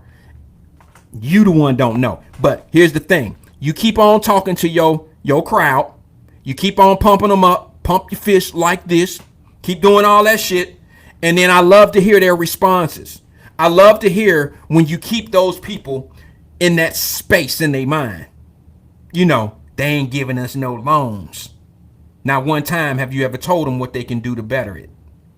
Not one time. You will agree. Yeah, you know how they don't want us to have shit. That's a chaos agent.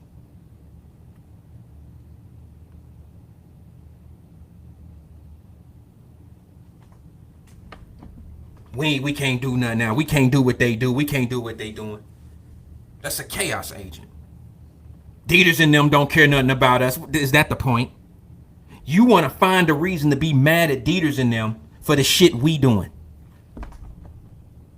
Chaos agent. And once I see, and if you're an audience member of theirs, don't get offended when I say their crowd. But the truth of the matter is, I'm going to say this one time. Hit the share, please. I want to say this. The truth of the matter is, what I've learned in podcasts, and I don't do talk radio or anything. I can't claim any of that. But what I've learned is it's very similar in how you talk to your audience and you attract your audience and things of that.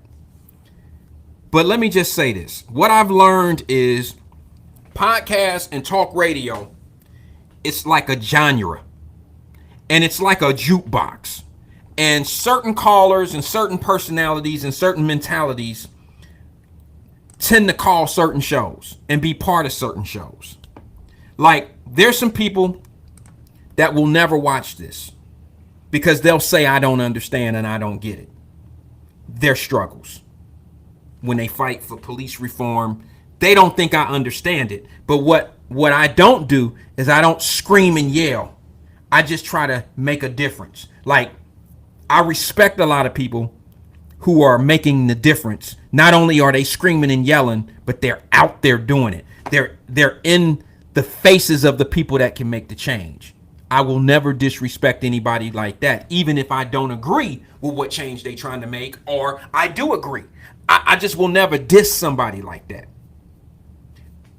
But what I will do is I'll diss somebody that's kind of like just spectating all of this shit and got everything to say about it, but ain't really got no boots on the ground on the issue. But they feel their way of support is to talk about it. Yeah, well, if that's all you have, that could be sufficient. That could be fine. But don't criticize people who feel a certain or a different way, because they're just as much of a spectator as you are. You just have a platform to be able to talk about what somebody else is doing. So don't criticize when you can. That's that shit that I don't like. When people always try to tell you like how to spend your money. Well, if it was me, it ain't you. I don't tell nobody, listen, I don't own any jewelry, but I got friends that got plenty of it. But I ain't never went to them. I mind my business when it comes to shit like that. You spend your money on what you want to spend your money on. That's not a big major issue to me. That's the bed you make. Hey, listen, bro, you want to spend all your money on cars and jewelry and shit like that? Have at it. That's what you earned it for, to make your decisions. My decisions with my money is a little bit different. That don't make you less of a man or better than a man. Don't make any of that. But it allows me to keep in my space, and I mind my business when people make their decisions with their money. Just don't come ask me for shit when yours is fucked up. Just don't do it. I make that very clear. I make it very clear. But that's the one time I am going to mind my business.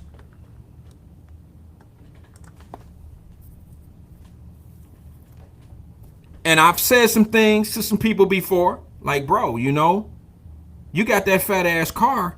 You got them fat ass rims and you got that fat ass stereo system in that car. But you don't have a garage. And then I'll walk off. If it manifests and sink into his head, oh well. If it don't, oh well. Ain't my business. I said what I said. I was a friend.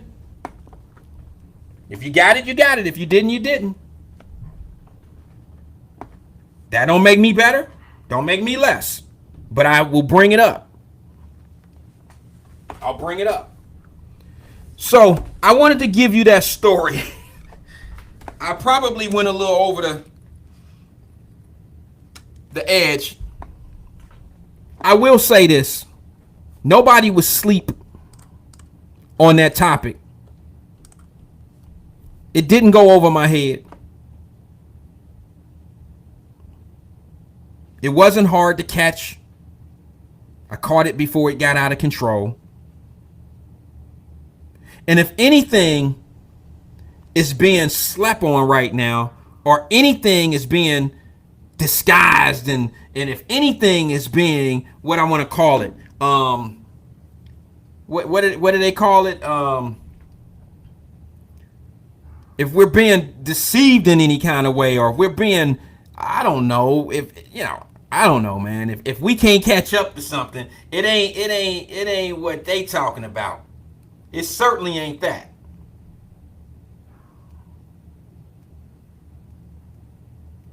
Certainly isn't that.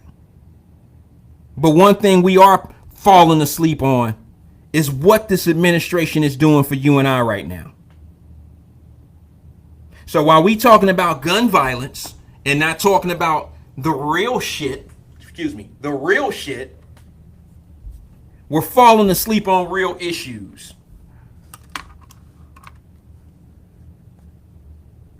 Isn't it funny how one of the real issues that were going into the 21 election, when Joe Biden got in office, wasn't it kind of funny how they were talking about defunding the police and things of that nature? And Joe Biden was like, I want to rearrange the funds in the police department. He was guiding through it because he had no intentions of doing that shit. You're talking about a man who signed and pushed the damn, the shit in 94 crime bill. How could he just be, what makes you think that he would even be interested in doing anything other than locking people up? He supported sending people to jail forever. What now all of a sudden he had an epiphany that, oh, this ain't right, that wasn't right. Fuck out of here, man. Get out of here with that. Come on now. Stop being used and abused. Stop doing it to yourself. Stop it. Now all of a sudden he have a meeting with the leaders of these metropolitan cities about crime, and what does he say? We're gonna fund the police. So how y'all feeling now? How does everybody that was on that defund the police walking out in the streets, Black Lives Matter, defund the police? I mean, the signs were next to each other. Al Sharpton, Crump, all of them. Pump your fist like this. They was all fucking hype men for the whole walk, the whole time. So how is that defunding the police, taking police undercovers off the street, taking people? How was all that shit working out right now? How is that working out? Oh, that must be the distraction that he's talking about. The distraction is we're not taking care of the things that we need to be taken care of, and we're being distracted by talking about crime in your area, and they not taking care of the things that they just distracting us. Distracting us from what? So the problem that they talking about is not a real problem. That's what you're saying. Because Joe Dieters don't care nothing about black folks. So it ain't no problem because the crime ain't higher than it was last. It ain't. But if it's the same, it's more. If it's the same, you just saying that keeping the crime at a consistent level is fair. If it was down, you would have an argument. If crime was down and they was making a big deal about crime every time a bullet, he didn't put it in the gun, it fell on the ground and he under arrest, and they making a big deal out of bullshit, that'll be different. But that's not what's going on. That's why when you hear me say, when you heard me make that comment, or when you see me make that comment, that's why I made the comment of, this shit is real out here. This is real. People are really, really dying. Like, he thought I meant what he was talking about. Like, I was thinking that he was like somebody was manufacturing all this crime. Bro, you the slow one thinking that I'm that fucking fragile in the head. Come on now. You better ask somebody about me. You ain't got to watch the show. Just ask somebody who I am. I mean, damn. Because I'm not popular in your city don't mean that it ain't everybody ain't radio dudes, bro. You know, everybody might not listen to that shit if you wasn't on the radio. Some people might just treat you like one of us small podcast people. You got pioneers over there that didn't pave the way for you. You know what I mean? I ain't mad. I'm just saying, calm down. You know, like, I know you got to find a niche. You got to stir people up. So you got to figure out a way to flip the gumbo. You got to make that shit make sense. You got to make it a talking point. And when I said this is a genre, what I mean by that is every show has a type of person that will listen to their show.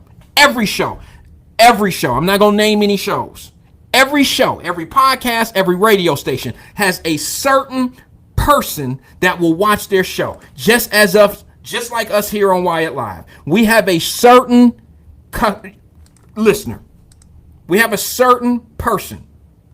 We have bosses over here. We got people that truly understand personal accountability. We truly understand what victims are suffering, what they're going through. Some of you, if you knew some of these victims and you knew what these families of these deceased kids were going through, if you knew what the families, not just the death, not just my son got murdered, he died in the middle of the street, I didn't birth him in the middle of the street, not just that he died in his own blood, not the loss of the child only, but what they go through once they have to bury the child. And then when they find the person who killed their son, the shit don't get better. It only gets worse because now they go through trial. They got constant reminder of their child being shot, and now they have the person in front of them. And you telling me this is a Dieter thing. You telling me this is a white people don't really care about black people. How do black people feel about black people? These are black people that are putting us on our backs out here in the middle of the street, and we bleed now. These are black people that are taking their sons and daughters. So, okay, you could say the same thing about white folks, right? Those are white folks that are killing white folks. I don't hear nobody talking about it.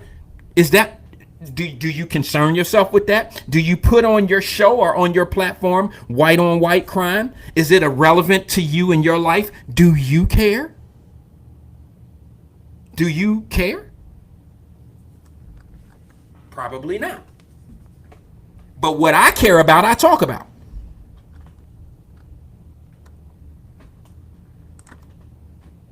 So the definition, black on black crime, it counts to me. And yes, I understand that always the majority of a certain race will always kill each other because they're going to be together more. But come on now, we're not talking about we're a majority race in this country. We're not talking like we have a huge monopoly of numbers. We have more than just black on black crime in the confused ass community that we're in. We don't have the true support system we need. We have no economic system. Every economic thing we got on this planet that we call black is supporting someone else upper echelons of economics. When you go in the hood, let me tell you something. Here's what you need to understand, and I want my people to hear this. Heary. Here's the truth of the day. Did you know that black folks, we are the last one in America to touch our dollar economically? We like revolve our dollar. I know this is some shit you ain't never heard before. I mean, that you have heard before, but I'm about to give you a twist of what you haven't heard before. Do you know that our legal dollar is touched one time, but it's touched 3 times underground in a negative world, in a badass world? You know what I'm saying? You know what I'm saying? 3 times. You know what? Let me break it down to you. Can I break it down to you a little bit? Can I break it down to you so some people can understand? Tyrone, the big dope boy. Tyrone got a bird. Okay, for y'all G's that know, y'all know what I mean. Okay, he has the biggest piece that's gonna come down to the hood. That's one. Tyrone touched the money. Tyrone got soldiers. Okay? Tyrone got soldiers. He got 5 soldiers. They break up the bird. They break up the piece of situation. Each one of them soldiers got clientele. Now we got 1, we got 2. That's 2 loops of money transfer. We didn't touch the money twice. Those soldiers all have somebody that's piecing it off for them. So now we down to a 3rd tier. This is underground money. Y'all know what I'm saying? I hope Facebook don't cut me off because I'm not teaching the game. I'm just showing the economics of the underground. So now you at the 3rd level. The 3rd level is usually the guys that are on the corner popping that shit. All right? So now you got 3 levels of money that's been touched. Show me that same consistency legally in the black community. Show it to me. Show me where we have manufacturing or we have distribution. Show me how we level down from one honest business to the other business. Do we have somebody that's like this? You run a t-shirt company. You buy your t-shirts wholesale from a black man. And then that black man who has the t-shirt company, he's selling to black companies that have black stores throughout the city. And then those black stores are selling to the community.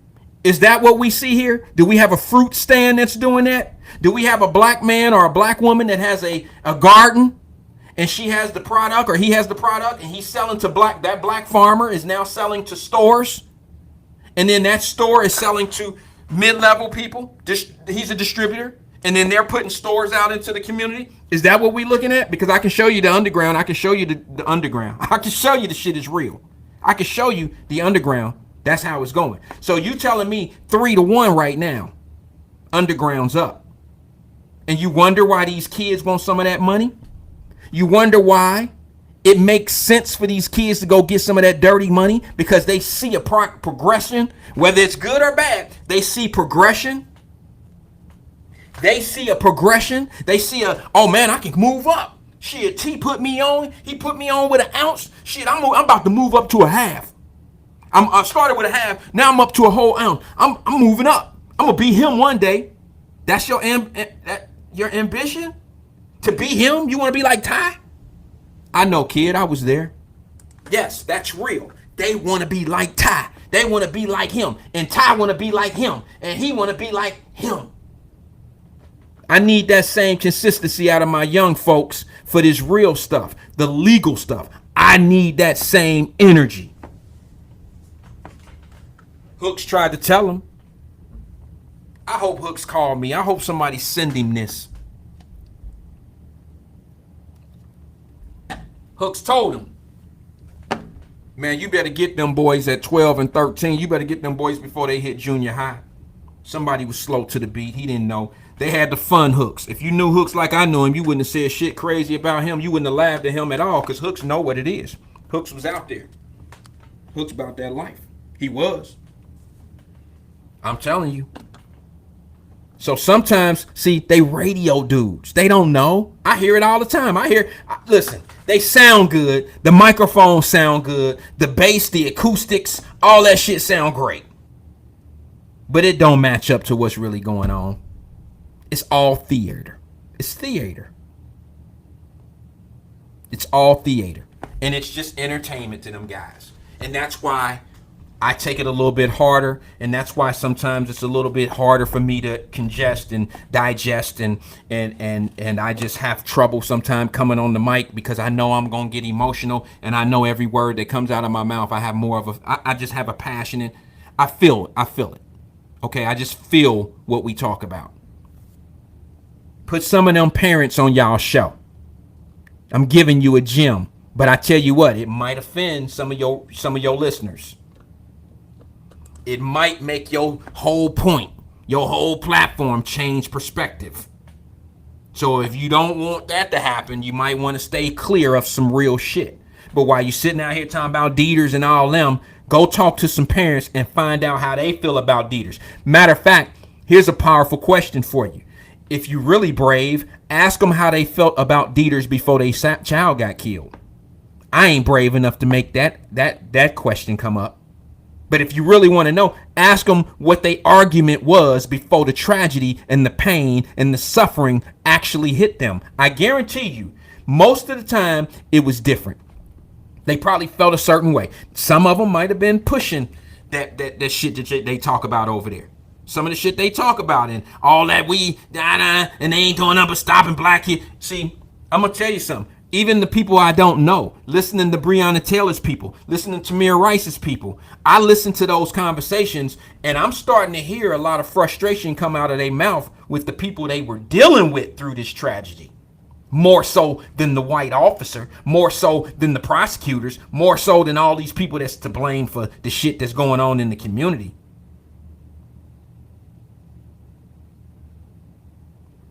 Told my buddy, if I was a crackhead and I was going to rehab, I don't want no Harvard or no Duke graduate to be my counselor. Damn it, I want a crackhead. I want somebody that used to smoke dope. I want the one who was smoking dope every day and ain't got no fingernails. That's who I want as my counselor because they would understand what I've been through and what my struggles are. That person would get me. They would understand. I don't want nobody. How the hell you gonna be a divorce? Not a divorce. How the hell are you gonna be a damn psychiatrist or not a psychiatrist? Let me use a better term. Let me say, how the hell you gonna be a counselor, a marriage counselor? You gonna sit in a room as a marriage counselor and try to work somebody's shit out. And I look at you and I say, ma'am, now I know your husband, when he come home, he don't want to be and the lady will interrupt and say, the counselor, and say, well, hold on, Mr. Wyatt, I'm not married. Oh, I'm out. What? You not married? You about to tell me? You about to tell me how I need to be or how she need to be? Come on, babe. We out this motherfucker. She don't know shit. She don't know nothing like what we going through. Cause can't no book teach you. And you ain't been if you ain't going through or been through or whatever, you ain't been married and you a counselor, a divorce counselor, a marriage counselor, and you not married, I will holler at you. If you ain't a crackhead, you can't counsel me. If you ain't a weed head, if you ain't been no alcoholic before in your life, and all you did was study it at Duke University or the University of Cincinnati, man, you getting pieced out. You getting pieced out. If you ain't been through the struggle like I have, or if you ain't faced them demons and all that shit, I'll holler at you. I holler. You mean tell me you ain't stay up late scratching and smoking dope and you knew you ain't had no business in them alleys and blah, blah, blah. How the hell they gonna be able to relate to somebody? That's waste of time. That dope fiend is not paying attention to that counselor. Cause that counselor can't say shit but the shit that they heard. Yeah, I used to hear that. I had this one, Veronica. She was addicted to drugs, and she used to say she would hang out late and she would do. The dope fiend know what you're saying. They can relate to the story of Veronica, not you. They don't even want to talk to you no more. Just being 100. Yo, that's my time. This is Wyatt-Live, 5 p.m. drive home show. Thanks for tuning in. I appreciate you. Let's get back at it again tomorrow, man. Like I said, peace and love to everyone. I just thought I'd throw my piece out there. Since somebody wanted to serve me something, I thought I would return the serve. I just did a Venus Williams or a Serena Williams. You want to serve something and call somebody slow or whatever. I thought I'd just give my piece. I don't mean any harm. I don't want to fuss and fight. I just figured it was a misinterpretation. It was a misinterpretation. You didn't understand what was going on your own situation. You put it out there and we were just trying to give you something that you just didn't know nothing about. And unfortunately, the game hit you. And when you thought you was float on, you thought you was floating over somebody's head. You wasn't floating over everybody's head. It's just the people that knew what you was doing wasn't there yet. We wasn't trying to hear that shit. We wanted to give you life to what you was talking about. And you had this agenda. You had an agenda of making it something that it really wasn't. And then when people woke you up to it with some bullshit, then you had to go to your trigger points. It's Joe Ditas. Do you really think Joe Ditas care about your family? Do you really think Joe Ditas care about the black community? This is nothing. Like I told you, stop bringing Joe Ditas into our problem. Joe Ditas is not our problem. I don't hear you down there talking about what Joe Dieters is going after on these kids that are getting caught killing us. I don't see you down there saying, congratulations, Mr. Dieters, you just gave a murderer 20 years. Congratulations, Mr. Dieters, you just gave a murderer 22 years. I don't hear that shit. I don't hear any of that. Whoever the prosecutor is, it ain't got nothing to do with Joe Dieters. It's about the prosecution. They are punishers of crime. That's what they do. I know that's shocking. I know we don't like accountability. I know it's always somebody else's fault. But let's be real. Come on now. Keep Joe Dieters out your mouth when we talking about our business. He ain't got nothing to do with our business. He's a punisher. If we don't want Joe Dieters in our business, stop putting people in front of him. But while you down there talking about he's a distraction and he don't really care and this and this and that, ask a mother when Joe Dieters got the killer of her son 30 years in jail. You ask her if he care or not. Ask her if these prosecutors and these people are coming to the table for them and saying things to them. Until then, I ain't got nothing to say about none of that. I'm not a victim of it. The only people that I go by, no offense to my mothers, but it's people like you that clearly make me understand what the problem is. It's not the news media, it's not podcast shows, and it's not the freaking radio.